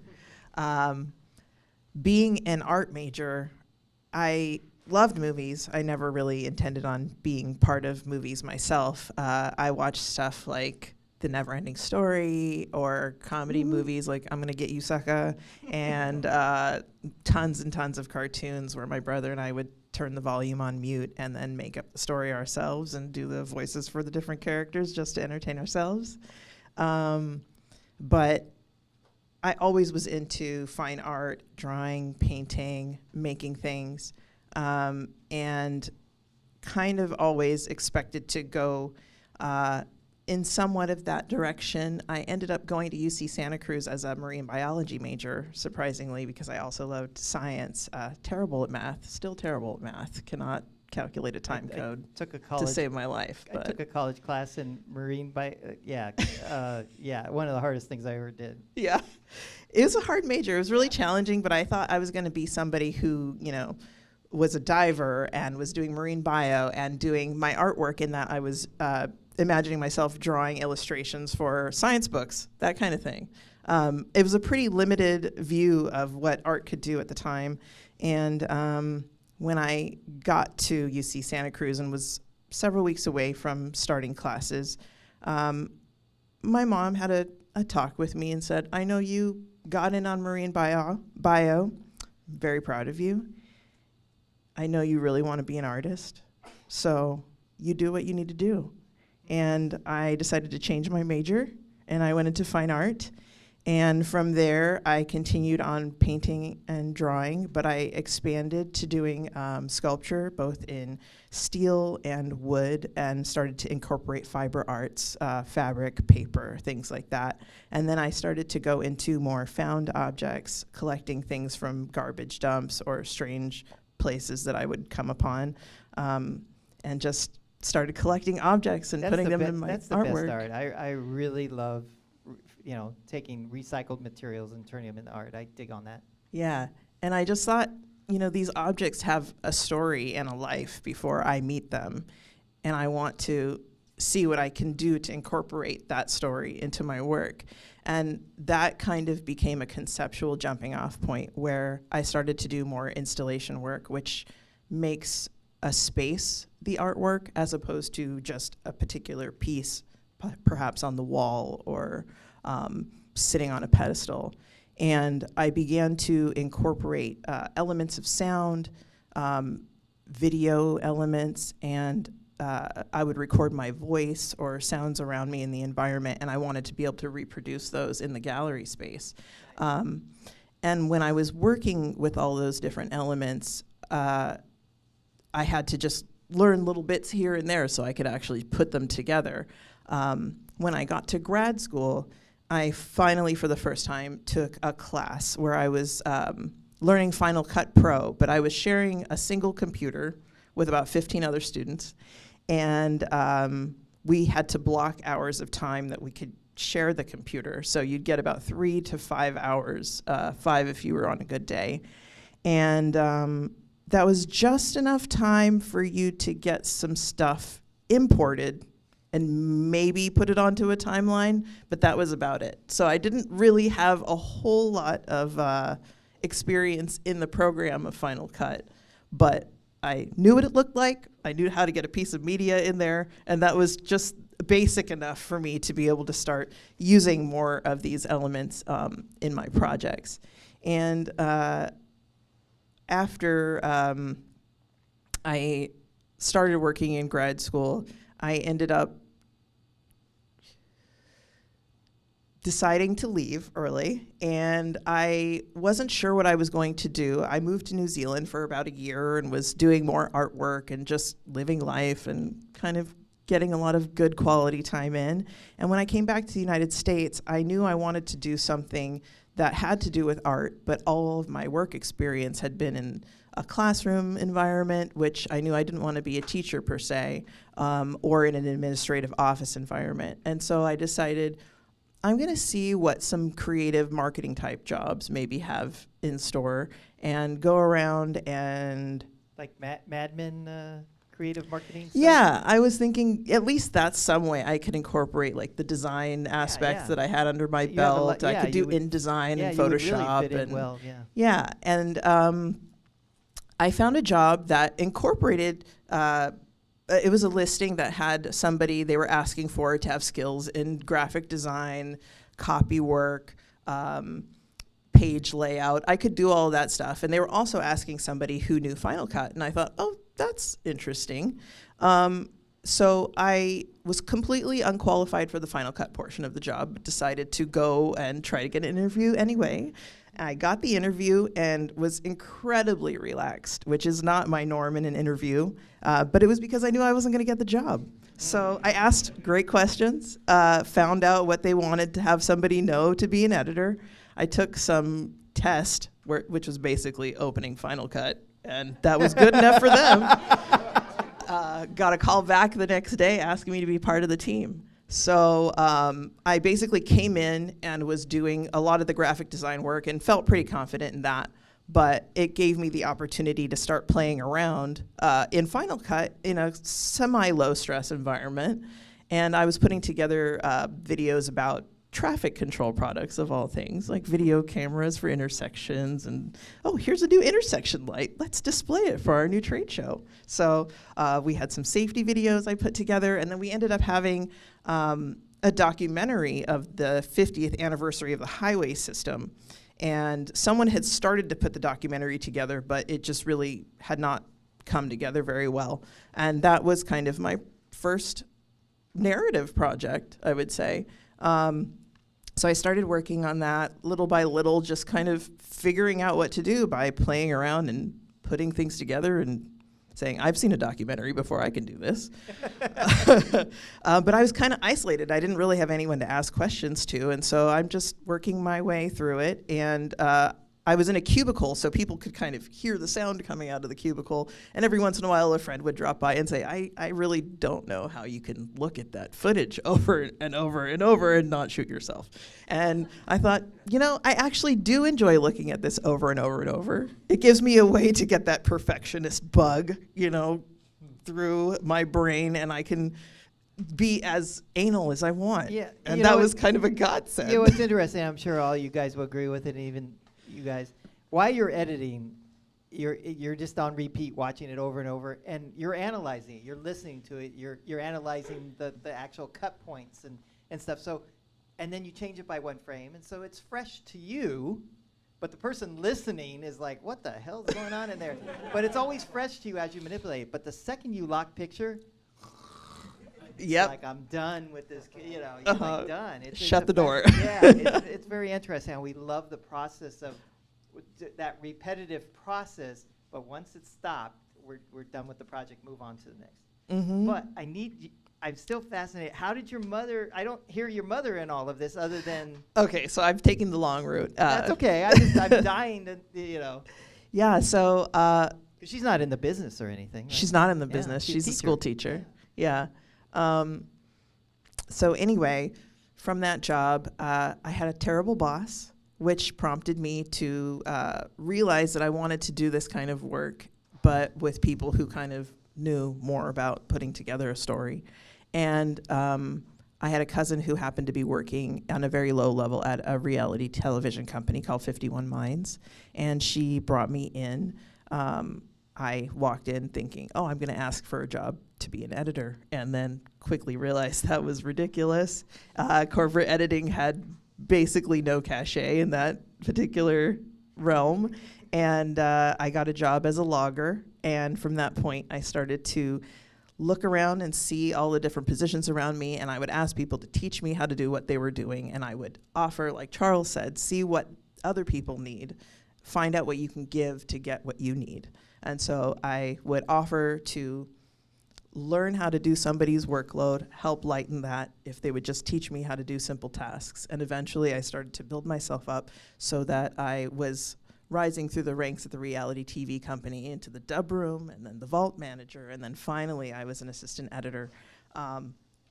And I got to a point finally where I could advance. I had started cutting little bits, cold opens, teasers, sizzles, things like that.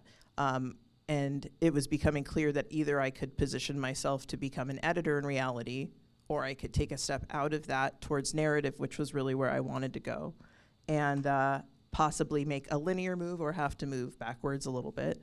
And I had decided that I really wanted to do narrative, and it was worth my time to take a little bit of the longer route in order to get there. But I really didn't know how to make the jump. And so many people around me who were also at the same level I was, and in reality, also wanted to move to narrative, and it just was such a separate network of people that it was really difficult to find anyone who I could network with who had a connection to the narrative world. And this is where my mom comes in. She happened to teach somebody in junior high school who had become a producer in post for CSI New York. And that particular season, they had moved a bunch of their assistant editors up to the editor position because they had shortened their schedule dramatically. And so they needed like a few people to temporarily kind of take the assistant editor roles so that their assistants could edit. And I was able to get an interview, which I was ecstatic about, but I really did not think I was going to be able to get the job. But I ended up connecting with the editor who I was going to possibly be assisting, and he believed in me enough to give me the opportunity. Wow. And his that name was was a John union. Karras. That was your first union? That was my first union job. Wow. Mm-hmm. So your mom taught the post producer in junior high school, gave him an F. Wow. He must have been a good student for them to be keeping in touch all these years. Or more importantly, your mom must have been a good teacher. My mom is a fabulous teacher. Yeah, and teachers. He's a lovely person. And I'm sure I'm sure everybody in this room, there's been one teacher in your life that you still probably connect with, or if you see, you say hi, because that's very important. And also editors, like us mentoring, I think we're looking for the same thing of, we want you to succeed out there and then come back to us. I always say, I want you to succeed so then you can hire me as a second editor on your project. All right, there's the break-in stories for everybody. Woohoo, give it up. All right, we're going to now move on to the meat of today's panel. We're going to dive into some topics. And, of course, the first one up is assistant editor etiquette, which is a good one to start with. Now, let's see. How do I want to dive into this? Because there's so many great things to talk about. I guess the first thing to talk about is, how long do you think someone needs to be an AE before they get bumped up. And what I mean by that is there's a lot more things to learn other than editing.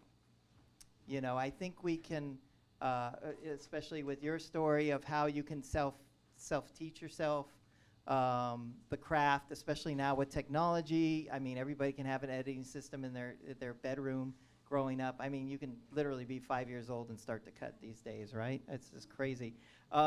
So for me, I think, and the reason I say 5 years is, I want you to stick with me for that long, because I'm investing my time in you, and I'm trying to teach you my skill set, my approach to the cut, how anal I am about certain things, and then also bring you in and have you come into the cutting room when the producers are in the room or the director is in the room, so you can see how we interact with each other. So with that, let's see, Sushila, since we just finished with you there, tell us a little bit, let's see,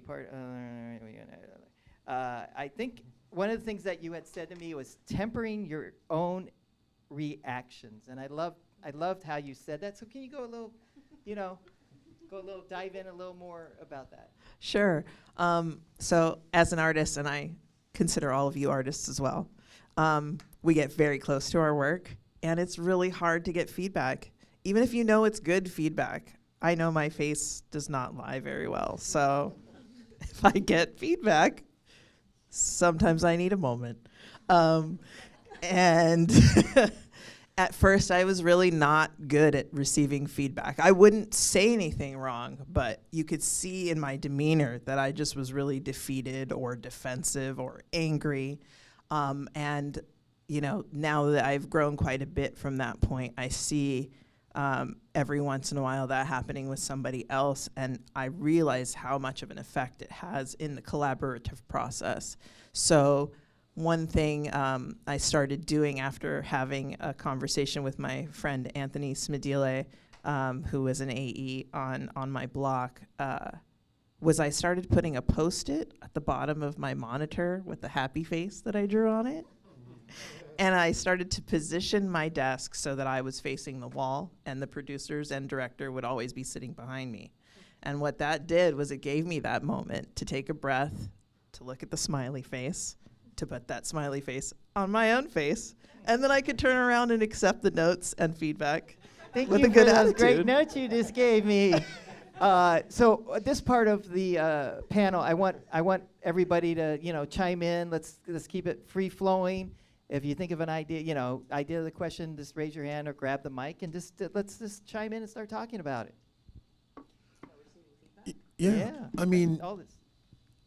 That's a great question right now. I mean, I happen to be, my assistant is here with us today, and we're doing our first co-edit today, and we've been working for, 3 seasons now? Just 2? Feels wow. Like 3. You're good. Well, I mean, look, the simple, that's heavy what she's talking about. There's so much to do that has to do with editing that has nothing to do with editing. So that A, to get the opportunity to edit, and then B, the self-management. For me, the short answer to a question like that is I always talk to Rob about, and I always told myself that we are a department within the filmmaking process. So everything that happens from the editorial department is my responsibility. And as an assistant editor, my responsibility is the entire department. I'm protecting my department, my editor, myself, and my material. And so I'm responsible for everything. I'm accountable for everything, including my self-management, my own face. And it's not my film, it's not my show. And that's an art, I don't know if it's an art, but that's something that you learn too along the way. Enough to, like Rosie and Joaquin and everyone's talking about, enough to own what you're doing, enough to birth a great cut that garners an emotional response, and then enough to be able to let it go. And this is a collaborative medium, so when the notes come, the work gets better, and we have to learn that along the way too. And like Sushila was talking about, I look in the mirror and I take it all on I don't mean that in a negative way. I mean, I own it. It's my department. If something's going on with my assistant, I would never be like, oh, my assistant blew that. Don't worry, I'll talk to him about that. You see your assistant, like, the word assistant is really, for me, it's not a good word. For me, it's a team. We're a team. Agreed. I don't even like I like calling us an edit team as well. Yeah. I mean, coming from reality, the term assistant editor, it had so much more value when I got over to scripted, because we are assisting the cut. We are cutting together, and I work really hard for my assistant editor to be able to actually cut. There's a lot of technical things that are involved, as you all know. But I will say, since I didn't really come into the scripted editor pathway through the assistant editor channel, I kind of crossed over. But seeing what assistants do on the scripted side, I now understand that really does make you, it really all applies to being an editor. That sound design that you do and all the politics that you manage, and it's real. So by the time you are in the edit chair, you can run the department. And once I see that with my assistant, I will tell him or her or them, it's time for you to start cutting. You get it. You know how to manage yourself. You know how to read between the lines. You know who's who, and you know when you don't know who's who to just say nothing. Amen. And none of that has anything to do with cutting, But now let's get into the cutting so that you can, when you finally get the opportunity, you can actually cut, Yeah. Joaquin, I see the mic in your hand. You want to add to that? You're just holding Yes, it? hold on. How about Rosie? I see a mic in your hand. Still Sure. holding? I feel like, so much of the notes process is very much collaborative. Again, it's not your project, but you take so much into it, and it's your project. It becomes like your life and how many hours you spent on it. And yeah, it's hard to not take it personal, but do not take it personal, because again, there's millions of dollars on the showrunners, the directors. They all have so much on them, and you're part of the process. You've worked so hard, but then there's a different perspective that you're not seeing. So there are times where I would get a note, and I've learned to be pretty good about not reacting in that way.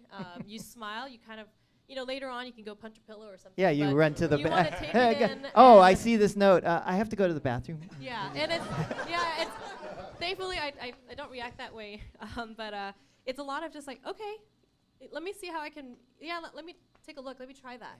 And Zach and I have worked how long? Many years, 6 years, on many intense projects where there are times where I remember after long hours you're kind of stressed out and you're tired, but we kind of take the note and like, all right, let me try.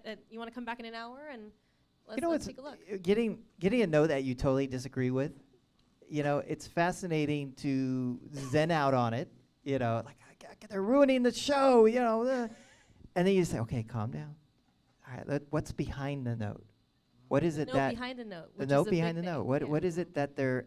Oh, if I remove this shot, sometimes it's that easy. Yeah. And then other times it isn't, and then you're working with the material going back into dailies. But when you get something that they're happy with, you're just like, yeah. And sorry, Nina. No, go ahead. And sometimes I think you do the note, and if you're still feeling strongly about your, then maybe present the alt option versus kind of fighting and talking about it. I think showing is a lot, and then you can kind of convince them in that way. And if not, then you know what, you did your best, and their note is their note. That's their, Yeah, many times when you're approaching their note, you'll find another solution, and you're like, oh, this won't fly, but I'll save it and then go on and do their note. And then having that option is great. I do that. There's plenty of times I'm cutting something, I'm like, this ain't gonna fly. But I'll save it and show it, and then sometimes, right place, right time, they go, oh my God, that's it, put that in. Nina. Oh no, I was just saying, yeah, when you're getting a note, it's nothing personal. It's because something is not working, they're not picking up what you're putting down, right? So for me, I like to think of it like, okay, yeah, I've been through all the avenues, but they haven't. They haven't been with me for those hours, trying every single take and trying all the different iterations. So I don't mind being like a tour guide and showing them, oh, here's your note. Here, this is what would happen if we did that. Because I've heard you're the type of editor that might have 20 different versions of a scene way before they see the one you've settled on. Yeah. So do you go through your library and say, oh, here's this alt version that might address your note? Sometimes, yeah. Or is it fun? You see the note and go, yes, I have that alt version already ready to go. Yeah, I do that quite often. And I always tell them, okay, it's a little rough because I just threw it together. 'Cause that's what I do. Right, I throw a lot of different versions together and I put it aside. And they'll see it. And sometimes, even if you're trying what you think is a bad note, you might come across something that makes it even better. It's like something that no one has ever thought of. You didn't even think about it. So I think, it's notes process. Yeah, I think if you're just starting out, it can be very, very challenging because we all put a lot of ourselves into our work. But I think at the end of the day, it's just finding out what's behind it. Exactly. At the end of the day, what's working in the thing. And you as the editor probably had the best grasp about all the footage and whether something. Well, Charles, the camera on the ground. Yeah. I mean, that's a great thing. They're like, oh, we're done. We don't have this moment, and you're like, wait. But we do. Joaquin, how many years or how for getting assistant editor bumping into the chair? It was 3. Yeah, started the third season of Narcos Mexico is when I got bumped up. So 3 years. 3 years. What about an assistant that works for you? Excuse me? What about an assistant who is working for you? What do you think the time?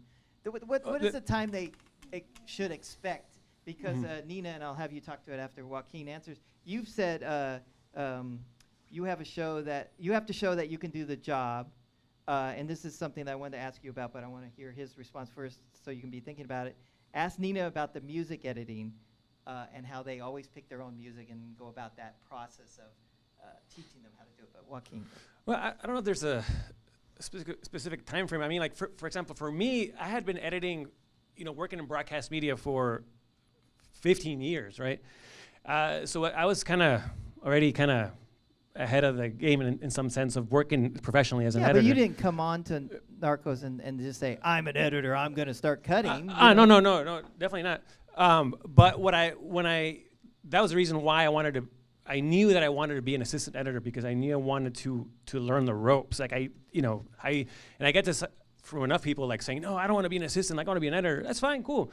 I knew right away that was not for me. Like I wanted to learn. And one of the best things that happened to me was that my editors, my mentors, dear friends of mine now, would bring me into the rooms. And I would just sit there watching a session with the producers and the director. I mean, that was like my film school. I learned like so much not necessarily about editing, but like managing a room, the politics, how to, take feedback. And I would be able to not only ask them how they would deal with certain situations, but I would actually like see it. I was there just observing. So for me, of course, I'm always learning about how to be a better editor. But I gotta admit, like as an assistant, for me, I learned more about like managing the room. I think honestly, like from the get-go, like Monty saw that I could cut. Like he knew right away that this guy, he's supposed to be in the chair, and he gave me my first, co-editing credit. And so, I think people knew that, but I had to learn like just the politics, like the room, like that was the biggest thing that I learned. And so now when Chris and I work together, I was doing the exact same thing. It's like, Chris, like, get in the room.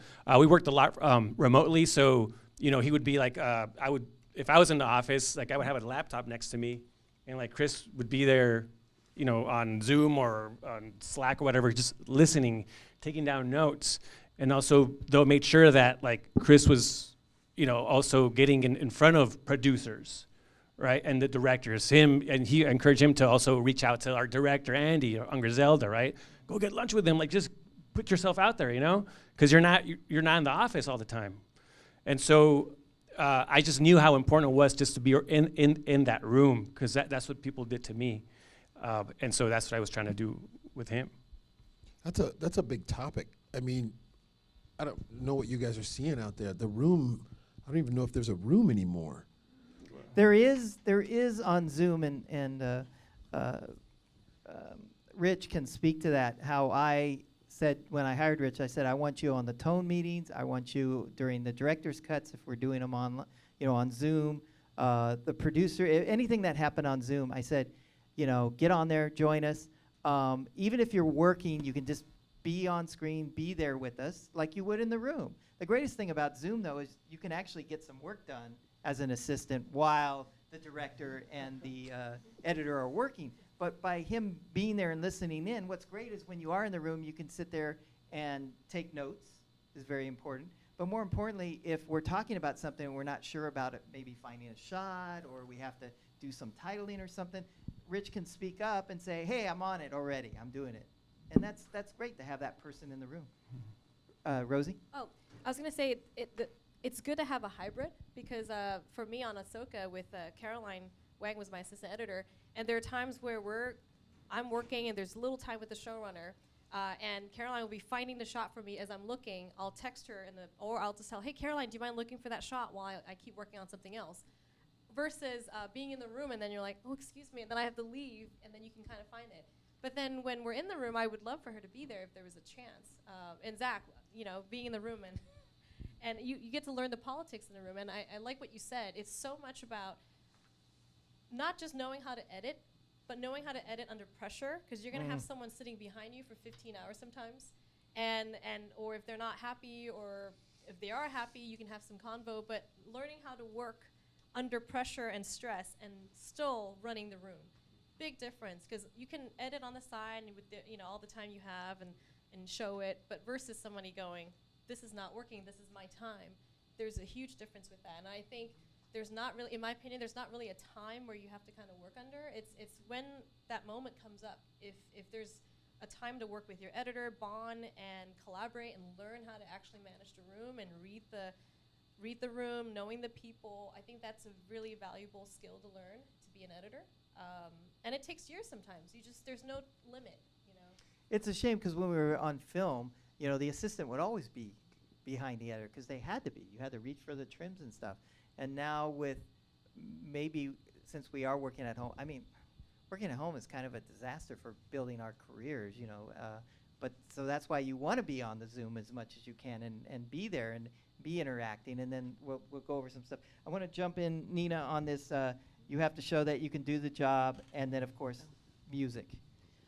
Cutting music. Yeah, we're going to start getting into assistants cutting some stuff, helping us out. I think the biggest sign that shows an assistant's ready to edit is when they're picking music that works and elevates the scene versus picking something that they just like to listen to. I've had that happen a lot where, oh, yeah, I love music. Okay, great. Score the scene. And I give it back. I'm like, okay, these are great songs, but they don't help the tone. It's a totally different tone. The pacing is off. The lyrics say nothing to help the scene. So I think when you see that your assistant's able to pick something that helps it, like lyrics and having it pop up in a certain place in the scene, that's when I know, oh, I think they're ready. They really understand how to use music to tell the story. And Charles, sound design. You have something to say about that? I do. Sound design, that's why, once again, that's why I say the assistant editor pathway and the scripted side of things, I think it's so important. Sound design isn't matching what you see with a sound. Somebody's walking, I'm going to put some feet there. You put the footsteps in there for a narrative reason, because for some reason that's elevating the story, that's moving the story along. And when I work with assistant editors who understand that, that is another big indication. And that's, again, is why, in my opinion, when they become editors, they're so good, because when they were assisting, they were sound designing entire scenes. And we get into these shows, man, and I've seen assistants, Rob especially, just do really interesting things with sound to completely elevate the story, and not just see and say, not just matching the picture with the appropriate sound, but actually narratively telling the story with sound design. That's super important, and you get that as an assistant editor once you cross over into scripted. And what's the great thing, Rosie, you probably want to say something to this. The greatest thing about that is then if the director or producers or showrunner point, oh, that scene really sounds really amazing, or even the sound supervisor too. No, but you know what you got to know is, and that goes back to knowing how to read the notes. They don't say stuff specific like that a lot of times. They'll just go, "Well, this is great," But as the editor, I'm going to tell my assistant, they're loving that so much. They're feeling that because of, the sound design. We just had a situation. We have a scene that starts the top of the show. This is on 911 Lone Star, so it's a firehouse. And the way we get into the scene, they're returning home from a call. The truck is just backing in, and they're talking about random stuff that you have no idea what's going on. It's totally random. When we first showed it, everybody hated it. I don't know what's going on with this. This doesn't make sense. I can't track it. You sound designed it. And they're like, I don't know what's going on at the top, but it totally works now. Anyway, and they just moved that. And did you get a chance to give him a shout out on it? He's getting his shout out right now. Because that is the greatest thing, yeah. You want to speak to that? Yeah. You know that scene. Yeah, I mean. Putting him on the spot. Yeah, putting me on the spot. And this is a part of it, too. Like, we do this. Wait, we can't hear you. Oh. Grab another mic, Rosie. This is another thing that we do this. It's important in this remote workflow. Rob can't my assistant can't just disappear in the back and no one ever see him, or that they don't know that they exist. So we do tone meetings together. We just do everything together. He sends emails, he scores stuff. Just like we're doing right now in this, it's important for the assistant to communicate to the editor, I want to cut. You can't just be this quiet, artistic voice in the background. None of us are, but you guys, this generation especially with this whole remote thing, you guys are going to have to really eat what you kill. You're going to have to go for it. You're going to have to go online as much as you can. You want to speak to, talk about that scene? Putting you on the spot. Yeah, I mean. Why don't you stand up so our home viewers can see you? Really? I know, really. Welcome to being an editor. Thank you. No, I mean, the sound really can change a scene and really bring it to life. I mean, you watch it when it hasn't been sounded, and you can feel the emotion, and you know that it's hitting certain beats, but then you'll put the sound under it, and you'll watch it, and it's just a totally different thing, It really brings it to life. Remember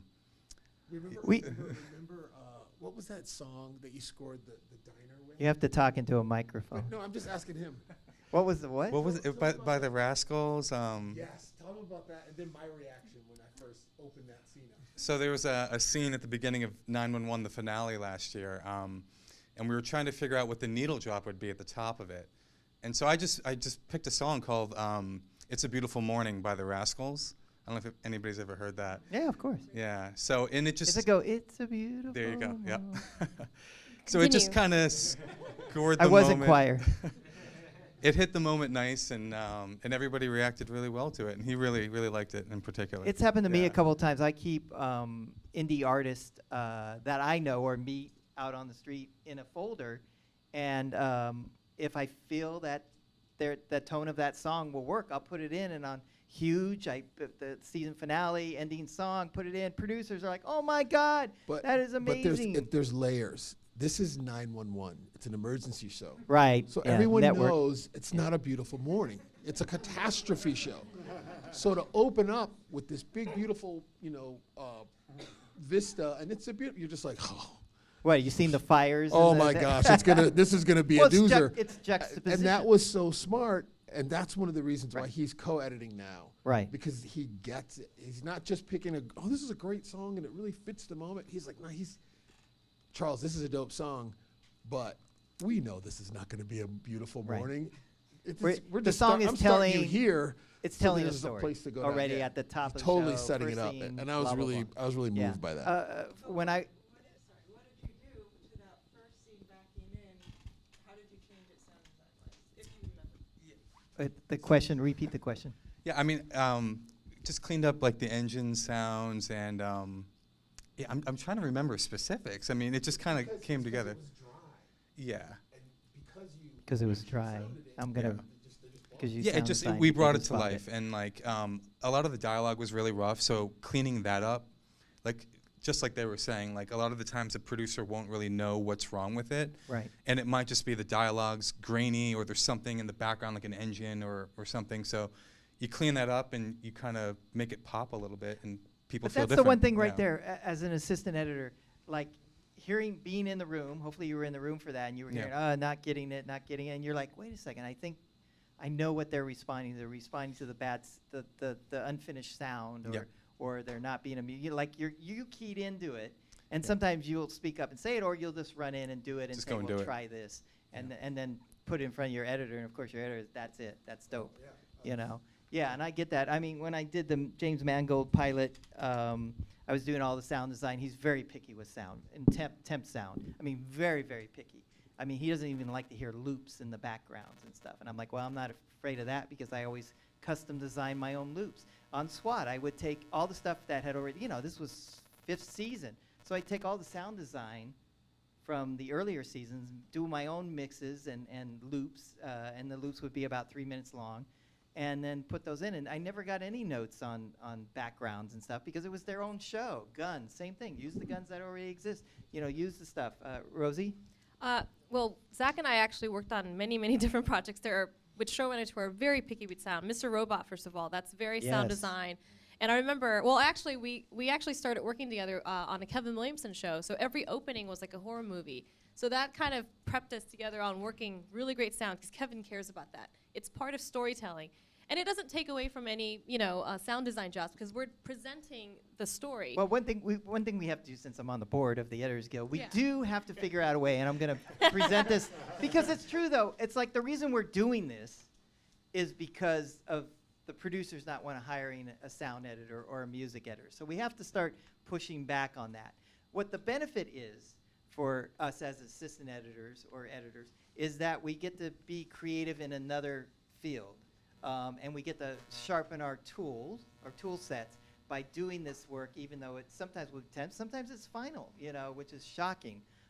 When you go and hear the final mix and half of your mix is in the final, it's like, what's going on? It over also there? sparks different ideas because it's you're presenting something, and a lot of times you have 2 hours before it's presented, so it's not final by any means. And again, you're coming up with some design just to make that note work because it's not coming from the script. It's missing something, and I think we learned that way with on Mr. Robot.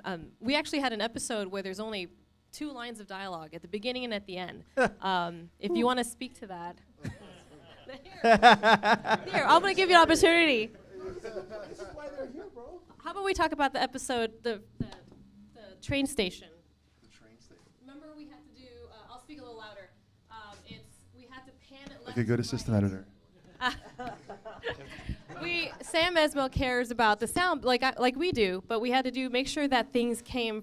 We panned it left to right, and we want to make it feel in that instance. But we have like 3 hours to do it, so you want to speak to that? For which episode? Mic up to your So mouth. 401, Mr. Robot. 401. Or speak to Miss Season 3, whatever you like. Well, the one that comes to mind is the Wonder episode that we did in Season 3, just because, the challenge of it was entirely like the sound design of it, to sell the world, the whole, that you're seeing play out in front of you. And I remember you and I talking about how this is essential to this Wonder working, and so we had to really step up our game to make the whole thing work. But there are a million cuts in there, but nobody thought I did anything because it's a Wonder. It was a lot of hidden cuts, but sound design was pretty big in that one. Yeah, I think in that case we should have hired a sound editor for that, but I digress. Well, but in Season 4, 401, you're talking about when they're at the train station in New York. I mean, the scene is just so bustling because they didn't close the station down, I think. There's people everywhere, and he wanted to hear everything. So it was just panning things left and right and just adding every little detail that you can to sound just to tell the story of going in Rami's mind and things like that. The thing about Robot is so much of it is subjective, and you're building his sort of psyche through the imagery, which you cut some amazing montages and episodes of Robot and Homecoming, and everything is getting into his head. So that's how we had to do the sound design for it too. Once again, sound editor. But you informed the sound team, and you worked with the showrunner to get that sound, and then he could say, hey, this is what I want you to do, only better. Yeah. But again, it's not only that, it's coming up with the idea of just telling the story as a picture editor. And besides that, working with you, and I think, you know, the great thing about having a great teammate is I would show you everything first to tell me if it sucked or how, you know, I'm not ready, or like let's do a couple more rounds of things. Yeah, you should keep working on that.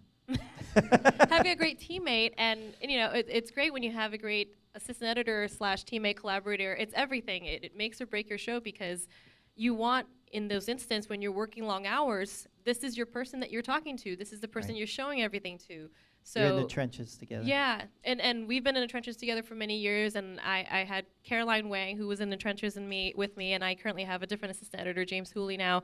And it's just great when you have a great teammate. It makes everything. And there's you know, for me, again, it's like I learned through the process of having great people, you know, like Etienne Deslauriers or Matt Colonna, Rob Seidenglans helping me kind of navigate through editing, you know. So 2 things. I would have loved to have heard the temp sound effects that you got for Ahsoka. That must have been fun, right?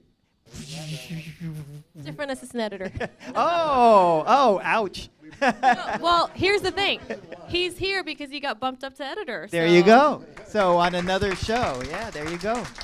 All right. Should an assistant editor ever say no to editing? Regardless if it's a pre-von, blooper reel, sound design, music design.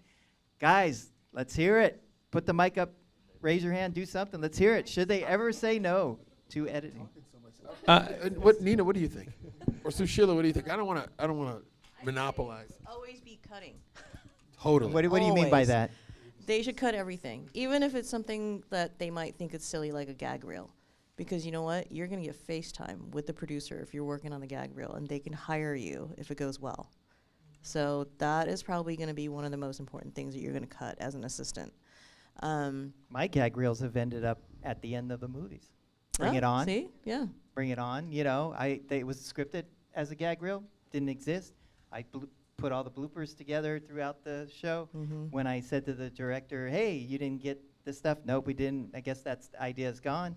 I said, no, it isn't, and here it is. And it ended up being the ending music credit sequence, and then on How High, same thing. I have a question. Would an assistant editor ever say no?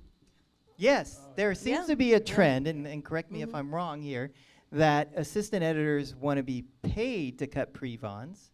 They want to be paid for any editing duties, and it's something the Guild is exploring to do. But at the same time, for me as an editor, how do I know you're ready for the chair if you won't cut the pre-von? Because I'm way overworked, as you know. That's another story to get into, is us being way overworked with the amount of footage we're going, sound design, blah, blah, blah. But that to me, I want to use that as my way of mentoring. Right. And the scene, cutting pre-vons are like montages and telling a story in a very short 30-second to 60-second amount of time. And if you can master that as an assistant, that's going to go a long way for you down the road, being able to do that. And also doing it in a time where you're really busy and being distracted a lot, trying to formulate the story. I remember I cut one of the best pre-vons for Teen Wolf while Trump on election night. And I still managed to pull like this amazing pre-von out of my thing on that night. I mean, it was like the worst night of my life, and yet the best pre-von I've ever cut. You know, but that, you know, having that discipline. I see a couple of mics up. So this important. Free form of talk. Yeah, I think that anytime you can give me a reason to put your name in my mouth so I can say it to the people who I'm talking to, who you may not be able to present yourself to. And if I can put you in a good light and promote you, like that's always going to be the best thing to do. And the more you're doing their names in the notes where the showrunner will say, hey, have Rich, you know, in the pre-von, have Rich do this, this, and this. You know? And I think having your showrunner know your name as an assistant editor is huge, because when they know your name, if they know there's an assistant editor or if they know a name, they'll say, ask Andrea to do it. You know, like if they know my assistant editor is Andrea Espinosa, then they'll ask for her to do it and not just any AE. Then you're getting more requests specially, and then you have that opportunity to then work directly with that showrunner sometimes. Because when I was an assistant editor on The Good Place, I cut the gag reel, and then I was sitting in a room with the other two editors as well as the showrunner, and we were cutting the reel together.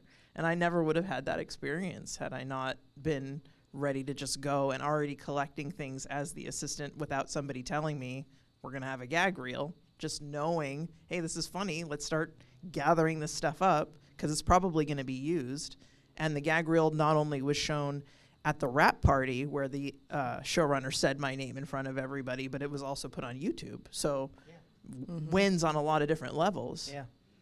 Because I think the one thing that a lot of people aren't thinking of is if you have to look at it from their point of view, the showrunner or the director, the studio, they've already hired the person they want as an editor. So if you want to be considered as an editor, you have to show them you can do it. And so they have no reason to just say, oh yeah, we have all this extra pot of money that we're just going to pay you to cut. They're just not going to do it. So I mean, yeah, I would never ask anyone to work for free, but if you do want to edit. Are you working for free? You're being paid as an assistant editor. So and working under that time. Right. Right, exactly. Yeah. So get your work done quick and then start cutting. You are getting paid to cut. Right. At that moment, when you're doing that, you're actually an editor being paid to cut. Yeah, and if the scene's or at great, an assistant editor rate.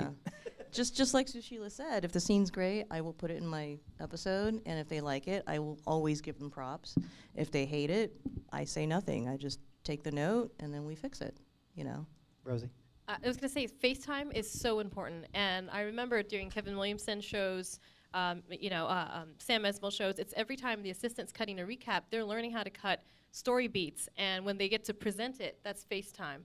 And the minute something comes up, you know, for example, you shared an episode with me on Homecoming.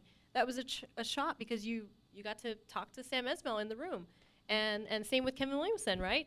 You got to work a lot with Kevin. And it's so important because, yeah, like Nina said, how do they pay you as an editor just to cut a recap when they've already hired an editor?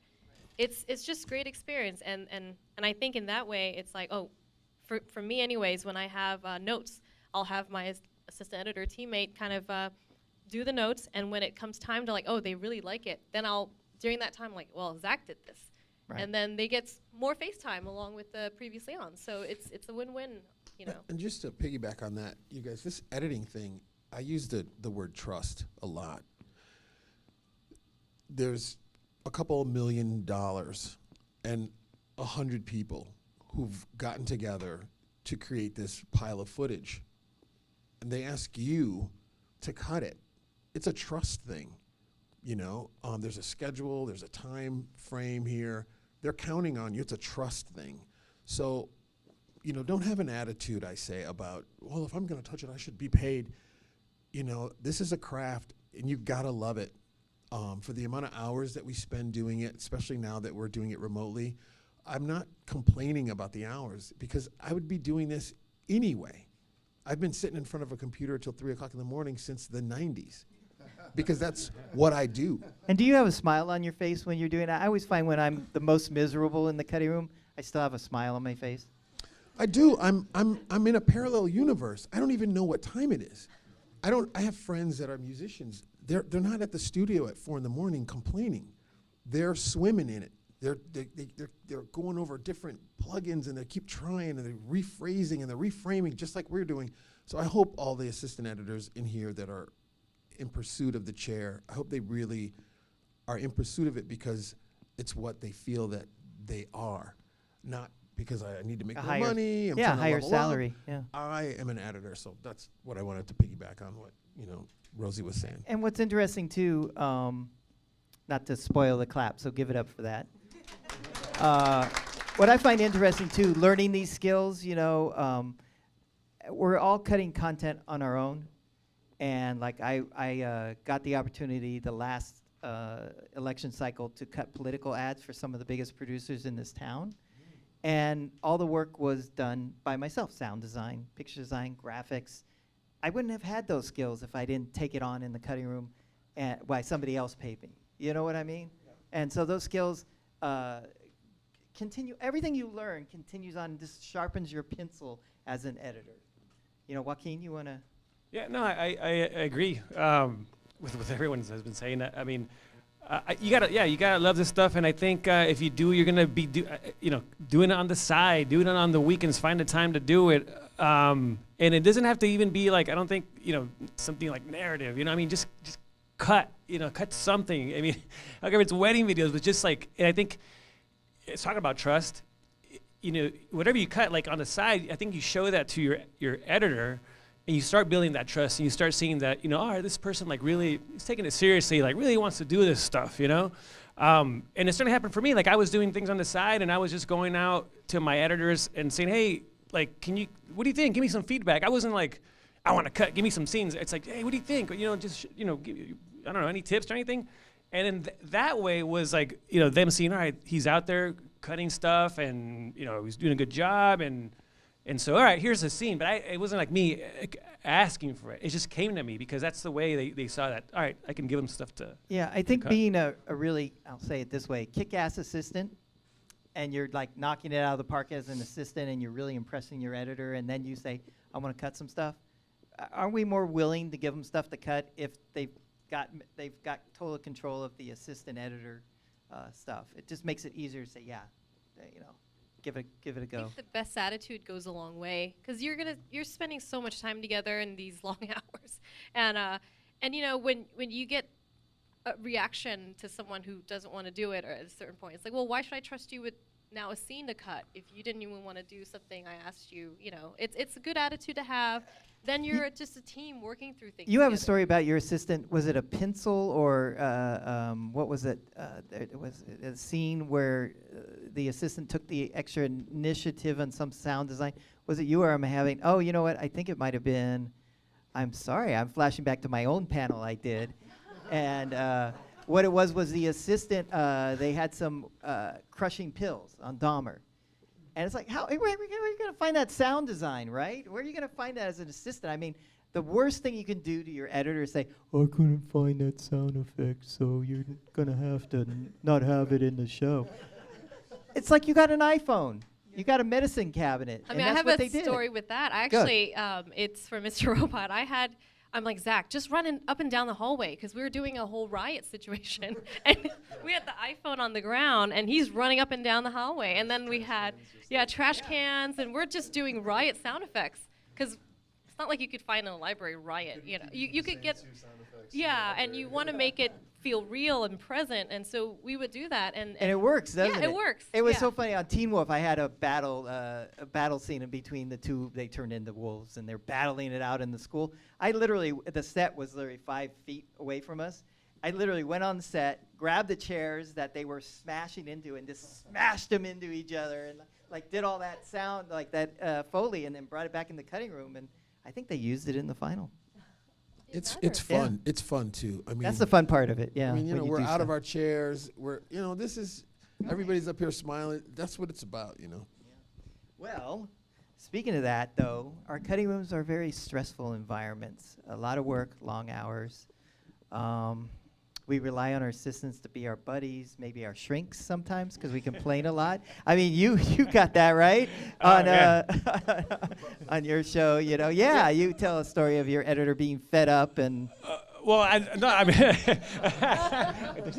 no name. Yeah, no, I mean, no. Well, I'll say that on one show Chris and I worked on. Yeah, I was in a tough situation, and I knew. I mean, like Chris and I. I mean, we were friends before we started working together, right? I mean, like, there's talking about trust, a lot of trust, but like, he kind of talked me out of it. I mean, he helped me. I had to like vent. And he heard me out and helped me, find a solution where I was like, I really couldn't figure it out. I was so overwhelmed, right? And it was difficult. So he was your shrink. He absolutely. Yeah. And so, I mean, we've over the years just gotten closer and closer. But I mean, like, that was one situation where I was like, all right, I don't know how to get out of this.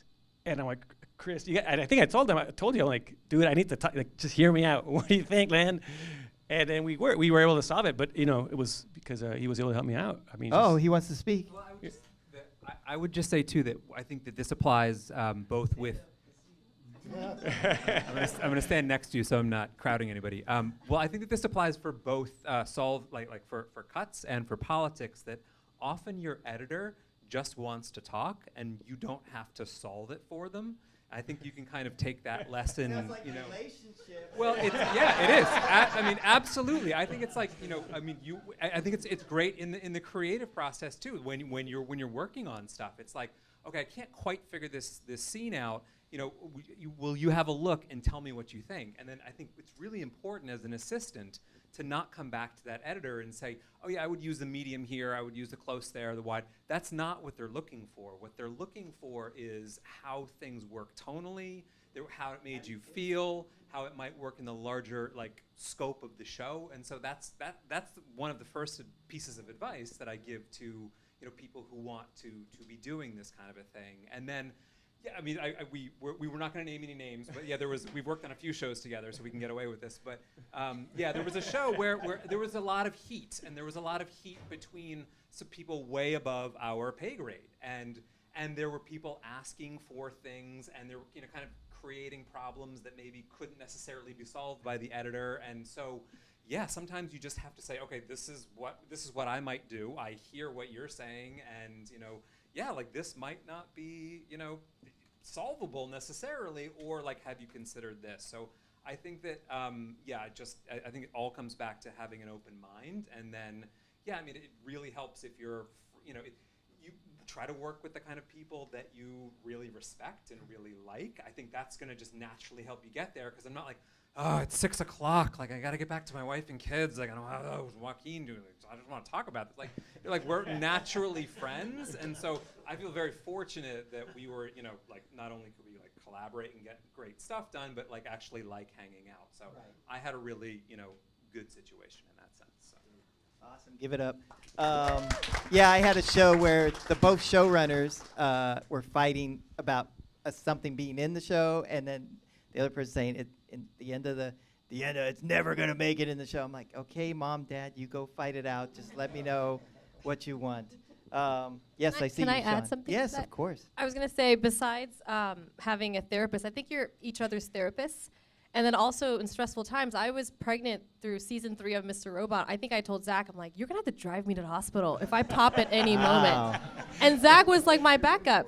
Yeah, and he was getting ready for it because the last month I'm like, I could pop at any moment. I was the beginning. And would he have been bumped up? Was he bumped up? No, not yet. No. Well, not season 3. No, I'm saying if you went to the hospital, would he be able to cut? Oh yeah, I trust him. I trust him on that. You got an additional editor on that episode. Nice, sweet. So I trusted him in that, and it's like, okay, well, if this happens, then this happens, and then every week went by. I'm like, okay, well, it hasn't happened yet, but in case this happens, and every week we were preparing for that. So what's some advice on breaking the stress? Because unfortunately, our assistants kind of get some of our when we're really stressed out. One of the things I do, I like to go on sunset walks. So I'll pull my assistant out and say, hey, you know, especially if we're in a good neighborhood, a good, you know, or near a bike path or something. Hey, let's go out walk, and it gives us a chance to get to know each other a little more. Yeah. We had escape rooms, right? You and your wife, and then me and my husband. We would go, okay, this weekend we'll do escape rooms, and I was still like, there's a room where they didn't know I was wearing a big sweater, and I had to be handcuffed to the. It's like you have to get out of the handcuffs to get this key, and I did it. I'm like. They were worried at first. They're like, well, you're pregnant. You shouldn't be doing this. I'm like, no, it's fine. and that's how we get our stress out. Just escape rooms are fun. So. Wow. I use aromatherapy. No, don't laugh. I'm telling you. Vanilla orange and lemon work miracles. And when the producers and the editors, when the producers, directors, showrunners, and writers come in the room, they go, every time I'm in your room, it's such a zen environment. You know? Yeah, yeah. You know, you try to hang out with them after work or on the weekends, but right now I'm on the Disney. How about remotely? Well, I'm kind of hybrid right now, so we're in person quite a bit.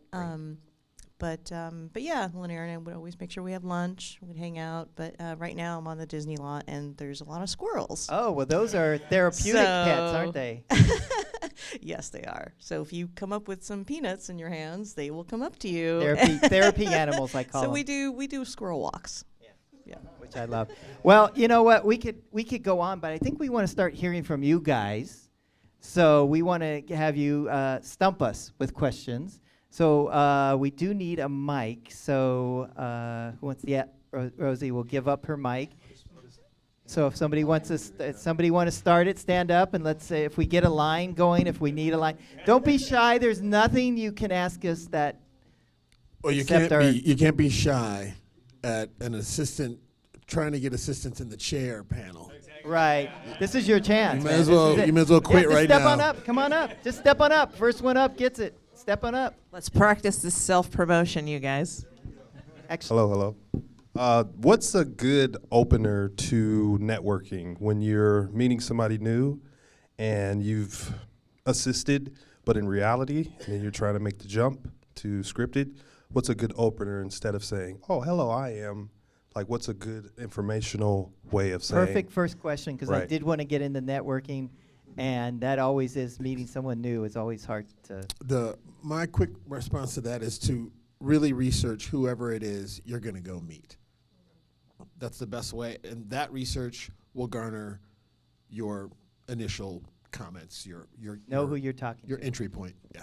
And you can do it right on the spot. I've been in plenty networking things. I just IMDb, and I'm literally standing right off to the side of them, out of eye line. Okay. Oh yeah, hi. Hi. I think if you ask someone for coffee or meet with them, yes, do your research. Be early. Don't be late. That's a huge thing.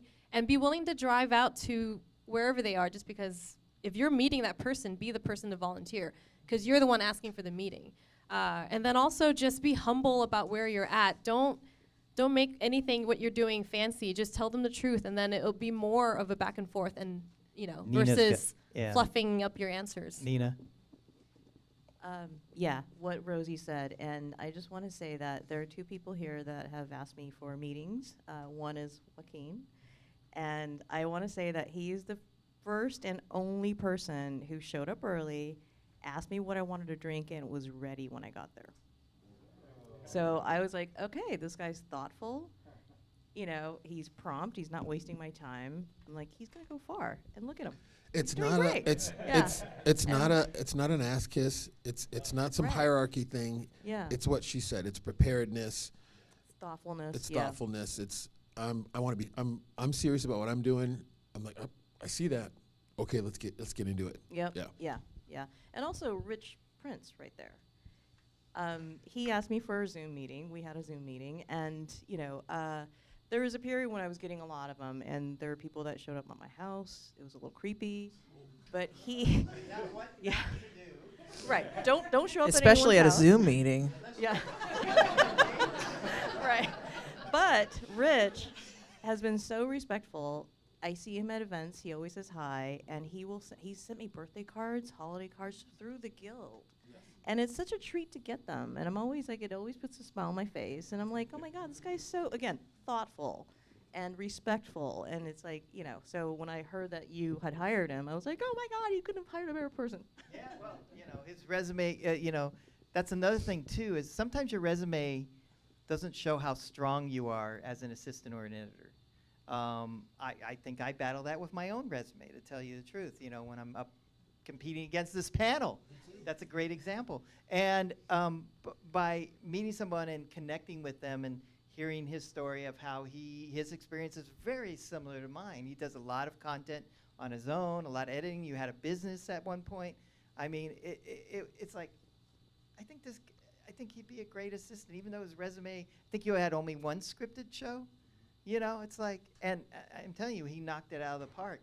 James is another one right here in that great groovy shirt. James asked, we met networking probably through the guild, and then James asked me out to coffee and tea, and we ended up talking for 3 hours because he came in with his book, which he has literally in front of him right now, and he had a whole bunch of questions lined up. Just shooting the shit and it was fascinating going back and forth and just talking about stuff. And then I do the Rose Float, meaning I'm been the Burbank Tournament of Roses. I've been doing this for 43 years, which I'm embarrassed to say. And he came out and actually helped decorate last year's float, and he's going to do it this year, right?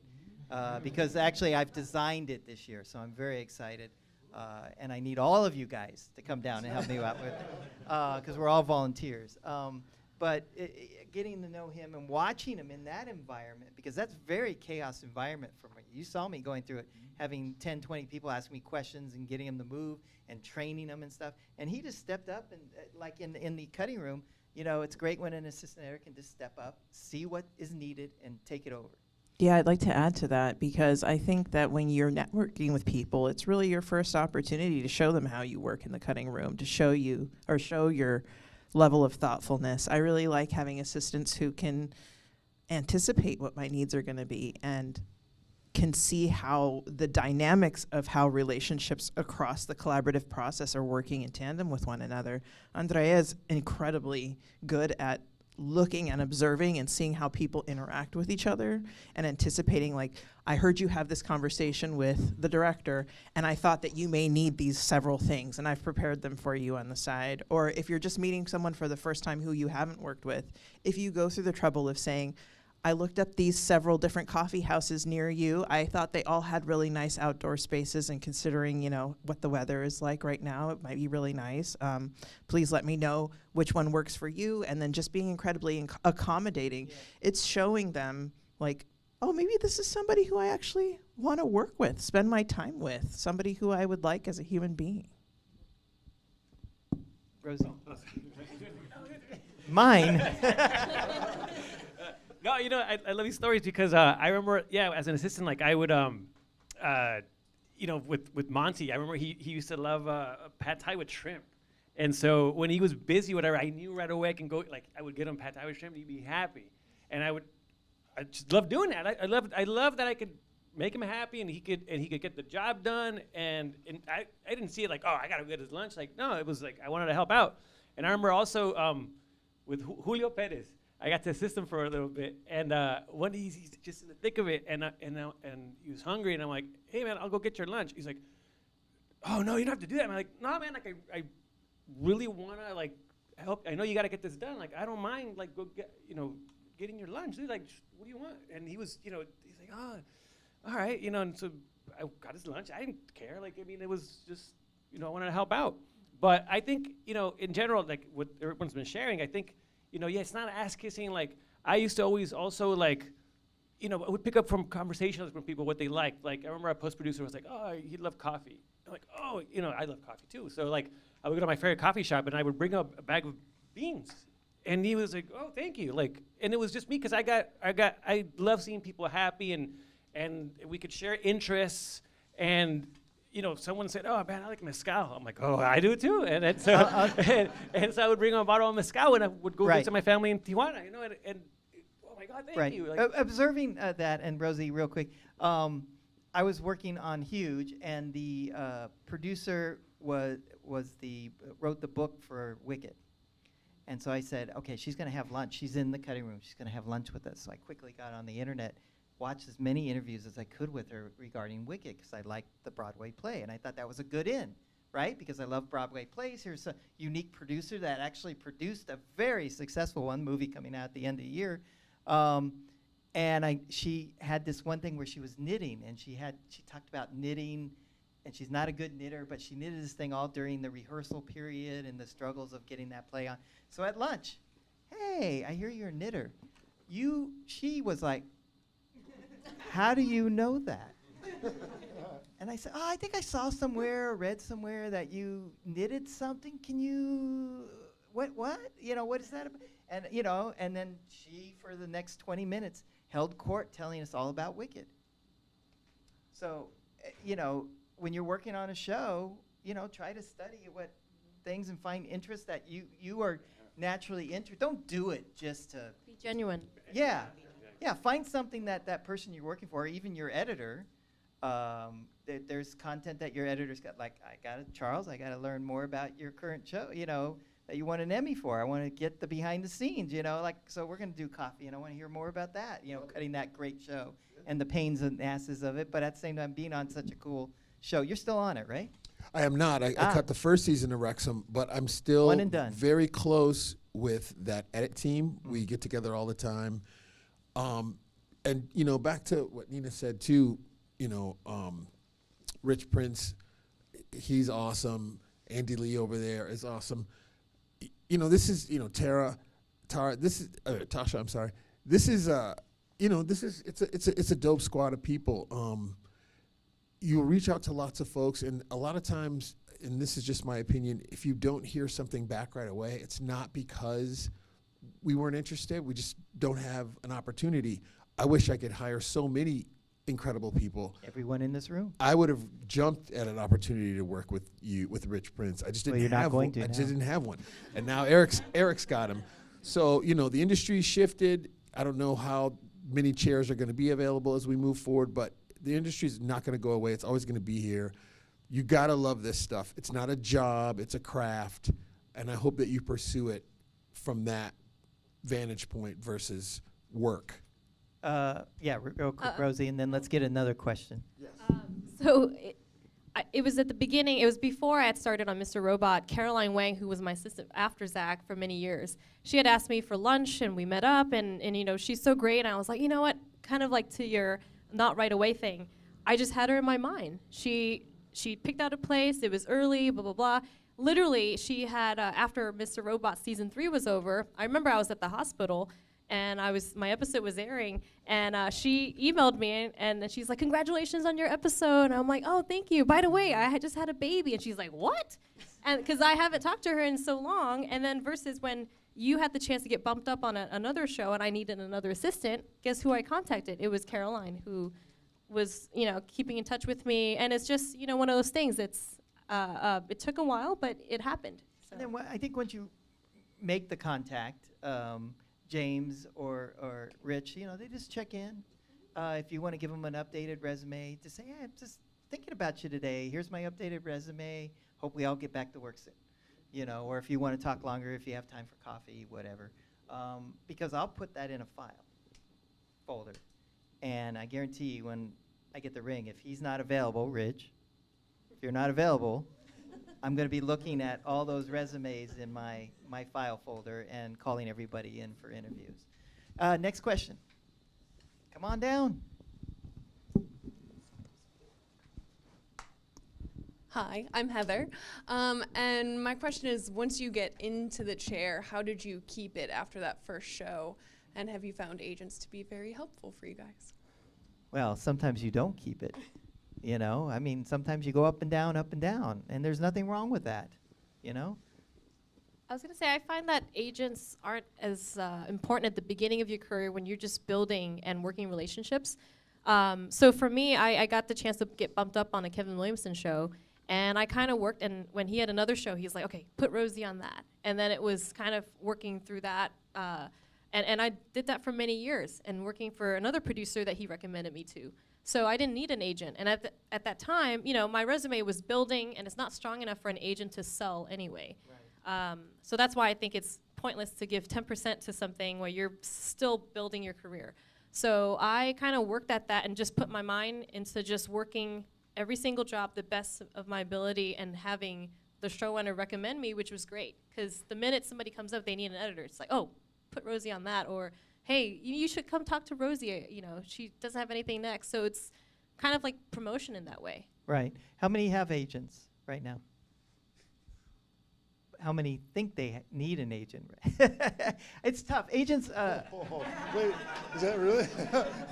I like my agent. Yeah, I think we all like our agents, but yeah. I don't know. It's interesting. Working on Ahsoka gives you a little more sellability, so that helps, right? I guess. You hope.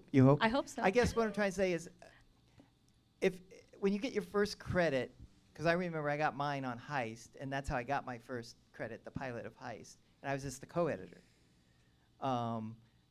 But it doesn't hurt to start reaching. If you feel your resume is strong enough to start seeking out agents, go for it. Start learning which agencies.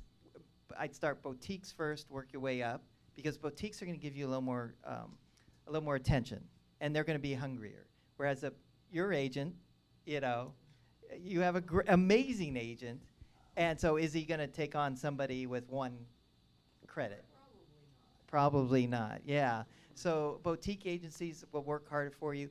But at the end of the day, I've always, I like knowing which agents are in town, and then when we're at any ACE events and the agents are there, like actually networking with them, to always keep them like, hey, at your agent, I'm always saying hi to, you know, so they know my face. And then if at some point I reach a point where all of the agents circle you as sharks, you know, saying, ooh, here's a, you know, now he's worthy of we can get him work, I guess, or whatever. So I recommend if they turn you down to say, hey, can I just keep in touch, or can we do coffee? You know, they're very busy too and whatever, but it's networking. And knowing agents around town, you know, is not a bad thing. Well, real quick though, like I'll use an analogy. Like imagine we were professional athletes. We'll just say baseball players. If I have a 790 batting average and Rosie has a 460 batting average, I don't care if she has an agent or not, it's hard to move her because her stats are low. And my stats are real high. So I'm sellable. Thank you for saying that. So focus on your craft, forget the agents and all that. Focus on your craft and connecting and really enjoying. Somebody asked me once, oh, you know, how are you doing this or how are you doing that? And my answer was giving. I give. Someone calls me, I say yes. You know, like everyone's been talking about. So I wouldn't waste too much time looking at that stuff. And by the time you're doing stuff, you will get an email. You'll get a referral. One of your other friends will refer an agent your way. Yeah, I would definitely say it's easier to get an agent who's going to put some oomph behind your name when it's not you reaching out to them.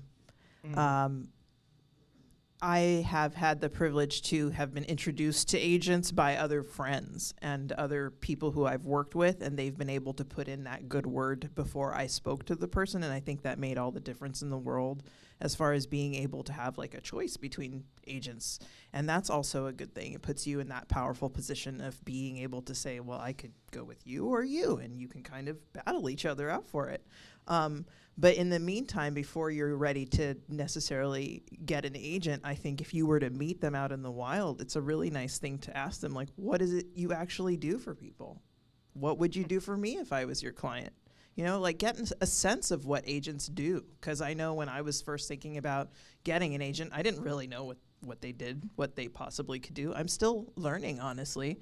And I find that the more I ask other friends who are represented by different agencies, different agents themselves, I find that there are lots of things I could be asking for that maybe I'm not asking for. So it might be good to do some of that groundwork before you actually, like Rosie said, start giving part of your paycheck to somebody. After I got bumped up on Narcos Mexico, then the way I kept editing was that I just had looked back at my relationships with people that had been working on the shows where I was an assistant. So but it goes back to getting like the co-editing credit, like right there, I was like, boom, that was like an excuse to like be telling people I'm cutting, like especially like on a show like Narcos Mexico, you know, even though I was still an assistant, but I was like I was telling everyone that I was cutting. And so then when I was going off on other shows as an assistant, like I'd say, hey, you know, but I cut on Narcos Mexico and this and that. And so, yeah, then I just started then, you know, reaching out to the people, like even like say the Hot Zone Anthrax. I was an assistant on season 1 of just a Hot Zone. When Hot Zone Anthrax season 2 got announced, I mean, literally when I saw the article, I got an email, boom, showrunners, the VPO post, everyone telling, hey, if there's a seat, like I want it, you know? But not only that, though, also my editors were vouching for me. Like they played a huge part in this and saying like, yeah, he could do it, right? But it was always just like being out there, like just telling everyone like, you know, that I was doing this, like, you know, that I was editing, like selling myself. And then that is just how I just kept on going from the next show to the next show as an editor. You had a first part of your question. Did we answer it? That great, excellent. All right, step on. Raise hands and yeah. Let's start doing a speed round because we're. Yeah, I mean, yes. I kind of have. I gotta stand up. I had kind of a. And then we have who else had it? 1, 2, 3, 4. Oh my You're God, they're all line up, okay. but Speed round because we're getting towards the end. I mean, I just sort of to follow up is a similar topic. It was mentioned something a little bit ago about being unsure whether there's going to be all that many seats to fill soon. partially because the industry is going through this shift right now between COVID and the strikes and streaming, that there's a potential for just less work. So what do you think that means for people who are trying to get bumped up, or even people who are, newer to being an editor, like in terms of what it's going to look like going forward to get in the chair and stay in the chair? I'd like to hold this question for the very, very end, because I think this is very important. So let's come back to this one, because that's what I wanted to end on, actually. Oh, okay. So next, come on, run on down. Thank you, Zach. I was just curious, like, with co-editing credits and everything, like how you've negotiated for your own assistants to eventually get a co-editing credit or additional credit, and what that collaboration has looked like with the assistant, because I know it probably varies based on the editor and the team and everything. So. I'd like Rob to take that one. You put Rob on the spot. What do you want me to talk about? Stand up. Just let him know. I mean, we're doing our first co-edit. Just tell him how it all happened. Yeah, I mean, he's been letting me cut a lot, and yeah, I mean, it's really like balancing your assistant duties with editing scenes and whatnot. And it's really a collaboration. We're talking about the story and where it's going, and just kind of working through things together. You try to get all your assistant editor work done as fast as you can, yes, right? I mean, there are late nights. It's a lot of work, working on weekends, and you got to get the assistant stuff done first, just so he's set up and you're set up too, and then you go in and you can edit and whatnot. And you feel you're investing in yourself by doing that. Absolutely, yeah. Yeah, he's totally invested in himself. So if that's how that happens. You have to double duty, but once you get all your dailies done and all that stuff, you two can get together and you can really cut. So that was our version of how we got to a co-editor. Rosie? Also, the important part, whether it's co or additional, it's to make sure that you have that open conversation with the producer when the time comes. Because there are times where I remember in the past where I would cut a lot, and then at the end it just wasn't brought up to the producer, so they didn't know, they couldn't retro pay me, so then the opportunity didn't come up. But so now from that, I learned to always kind of like, well, Zach's cutting this, or Caroline's cutting this, so I want to give that opportunity, that co-credit or the additional credit. So you want to make sure that you, as an editor, protect your teammate in that way. And even tell the post-producer right at the beginning of the season. Yes, so there's no surprise, and they know it's happening. Do we have that extra week budget to bump them up for an editor, give them a co-editor credit? And I find a lot of post-producers actually respect you coming to them right at the beginning of the season and letting them know. And if they've been on the show for a couple of years, your post-producers know you and want you to succeed too, and will say, oh yeah, we'll find it in the budget. Next question? Back row. And then if you guys can line up, because I want to do them real quick. So, four more. I'm Let's see Dashel. if we can answer it real quick, and we'll get everybody in. This one's maybe a little bit broad, but I'm just curious if you have any experience with or strategy around avoiding being pigeonholed. If there's anything where you found, like, especially in the early stages, if you knew there was a specific genre or type of content you wanted to be after, that you found a way to go for it. And just real quick, this will be the last question. I have always made it a goal to not be pigeonholed, because I felt like there were so many ways that they could say, oh, you're black, so you should just do black shows, or you're a woman, so you should just do shows about women, or you started out in young adult stuff, so that's all you can do. But what I did was, in order to give myself a really good grounding, I took jobs in other genres whenever I possibly could. And I would look to make sure, okay, I've been on this job and this type of genre for a little while. If I have the choice between two gigs, I'm going to choose one that's kind of different from what I do. And that way I can have on my record, in my resume, saying I've worked on these different kinds of things. And then in my interviews, I always talk about how I have made the effort to not be pigeonholed, and how that has helped me to learn how to edit different kinds of things. And I feel like that's actually very true. It makes me take a look at something in a completely different way every single time, because I've been able to even have to, in certain shows that were set to be tonally one way, flip it around and re-edit it to be a different kind of genre within a scene or an entire episode. And so you are going to use those skills. I think it's just a matter of letting people know you have them, because if they don't know about editorial, they assume, well, if you edit this, that's all you can edit. If you edit, you can edit anything. Right. Yeah, unless somebody has something to add to it. Next question. Hey guys, Avo, nice to see you guys again. Mine's kind of like a touchy topic, so feel free to skip it. But I just spent 3 months in New Mexico working on a feature, and it was great, but it was a huge sacrifice for me, you know, being away from my wife, my family, everybody. So I'm just wondering, like, what's a personal sacrifice, or if you could speak to that aspect. It's kind of like the darker side of what we're all talking about. I mean, we are all, as you guys said, it's a craft. We're really passionate about it. We want to work those late hours, the weekends, the nights, all that stuff. And time just flies when we're doing it, right? But how do you manage that with your personal life? How do you manage that with your partners, your family, parents, kids, everything?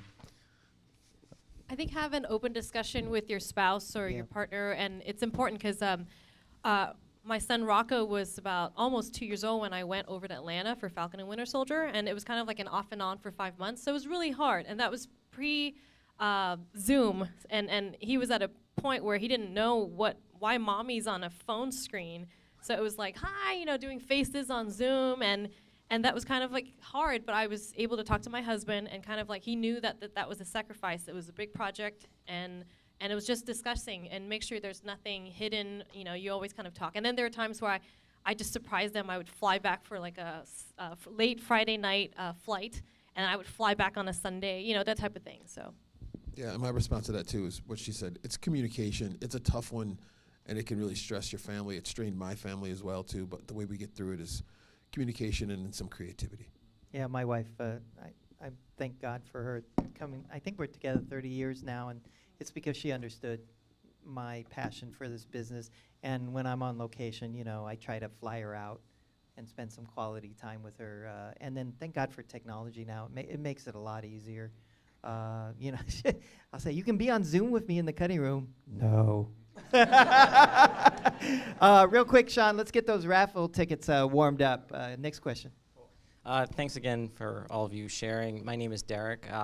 So this is kind of related to the question that was asked about being pigeonholed, but it's slightly different, which is, so if you're an assistant editor trying to come up, do you think it's more valuable to be on a show with multiple seasons and we really get to know the crew and, you know, all the editors and the post team, or kind of bouncing around, like you said, in different genres? Because myself, like, sounds like all of you, I have very eclectic tastes. So, but in terms of also like ultimately career development and being able to do what you want to do later in life, and avoid being pigeonholed, what is more valuable when you're not an editor yet? Yeah, I think we have another assistant gonna answer this, but real quick, as an assistant learning how to cut, you should cut as many genres as you can. I didn't catch all of the question though, so don't worry. Is it better to work on a show with multiple seasons? Absolutely.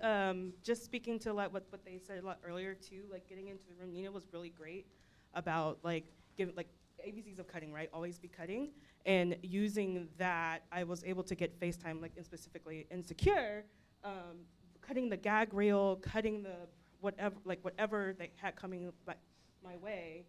Issa learned my name that first season. So the second season, speaking to what Rosie said about speaking to them ahead of time, it was almost like a no-brainer. Like, absolutely, we've seen what you've done. But at the same time, like, I mean, you have to bounce around. So, you know, it's just, I think also this industry is big, but it's small. And once you build a reputation, you get to know, even if I don't talk to people all the time, I know Sushila. I know, like, I talk, like, you know what I mean? People will speak for you too. So I think you can do both. So real quick, Derek, a strategy might be if you target something that's multiple seasons so that you have enough time in there to actually bump up, but then on the side, you're still trying to cut maybe independent reality or indie films, so that way you're diversifying your stuff as an editor. Maybe that might be something. I have a quick thing to add too. I would think at the beginning when you're working your career, don't worry about pigeonhole. worry about relationships with your editor, because that's the person that's going to push you, versus thinking about genres. Just if you can work with that editor or editors that are going to push you. Excellent. Next question, speed round. 'Cause Hello. I'm going to let the last two here, but we got to do it quick. Okay. Because we're going hello, into my our name is, social hour. My name is Bilal, and my question is for all of you, like, what do you want, like, your legacy to be when you're all done? Oh, geez. Should that be the last one? No. That's a good one. That stumped me. It's even. easy. A bunch of Bilals. My legacy is as many people like yourself that I could help cross into this industry and be successful. If I'm like what's his name again? Milton? I mean, you're a mentor? Monty. If I could be like Monty, I totally would. So that would be my legacy. As many new people brought into I think this that's why business. we're all in this panel. I think at the end of the day, our legacy is watching all you guys carry the legacy on, and then watching you play it forward and play it forward. Just so y'all through the know, years. Bilal is killing it on, what are you on right now? On Bel Air. He just crossed over yeah. on Bel Air. Woo! So, yeah. All right, next question, Joy. Thank you. Yeah, my name is Joy. I'd like to ask you guys, so you guys talk about how important in the room, and when you trying to learn from your editors and trying to advance your craft, what would be the good etiquette to ask to be in the room? Because sometimes, like, kind of have to, AE has to do that initiative. Taking notes, I think that's a big thing. Yeah, can I take notes for you while you meet with the director? That's what, ask to take notes. You need me to take notes. I think also like This way. letting your editor know that you're okay to just be totally silent. I think sometimes I've been worried that if I allow someone to be in the room, they're going to start participating and they may not know exactly when is the right moment. So I think having a conversation also with the editor prior to going in the room to talk about, like, where is it appropriate for me to talk? Or if I do have an idea, how would you like me to communicate it to you? If they say, where is that clip with the guy running across the screen, and I know where it is, how do I tell that to you? Because they may not want you to tell them in the moment. And if they can get a chance to talk to you about that, I think they'll feel a lot better having you in the room. Communication, for sure, Yes, with your editor. yes. That's so important. Asking to take notes, but understanding, like, your place when you're in the room is not on the couch next to the producers. Okay, because that has happened. That has happened. And if the producers are kind enough to ask you what you think of the show, you love it. You love it, and you tell them why you love it. You don't say, it's not my cup of tea, and you don't start giving them notes on how to make it your cup of tea. So, yeah, just it's really understanding, like, when to speak and when not to speak. So. Yeah, I stuck my foot. I did a feature, and it wasn't funny. And I said it to the producer when we were walking on set, and I got a little bit in trouble for that. And funny enough, when the movie was out and it flopped, I ran in. He's now head of a studio, and he came up to me and said, "You were right."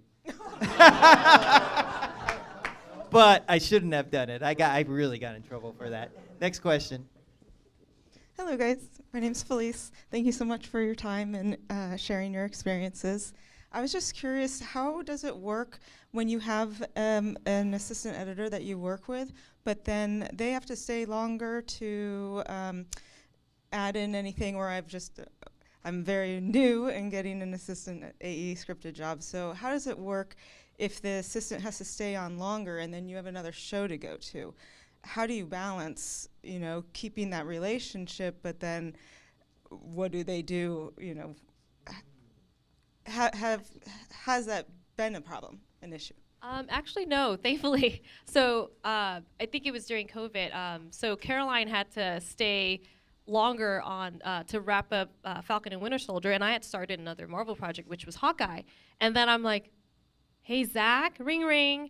Hey, do you need work right now? Are you available? If not, I was going to move on to the next person that I know. Hey, do you want to cover Caroline for a little bit?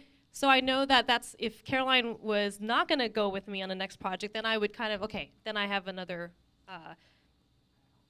job offer for somebody else. But if they're staying with me, that's like a trust thing. I want to keep working with that person. And then I'll call somebody that I know, like, hey, do you want to step in for like a month or a couple of months? And in that aspect, you got to work on Hawkeye because I called you. So, thank you. Yeah, and just with the volatility of the industry, I expect to have that continue. You know, timing is sometimes out of your hands. So I think the important thing is to keep in touch with that editor. Even if you can't work with them necessarily on that next project, you may be able to do the one right after that. And just staying fresh in their mind and making sure they know that you're there and you're available. All right, to answer our last question here, yes, State of the Union address. We are in the perfect storm for our industry, and a lot of you guys, if not all of you guys, have never experienced this in your career. Strikes, slowdown, studios being bought out by big corporations. Gosh, we've never experienced that either.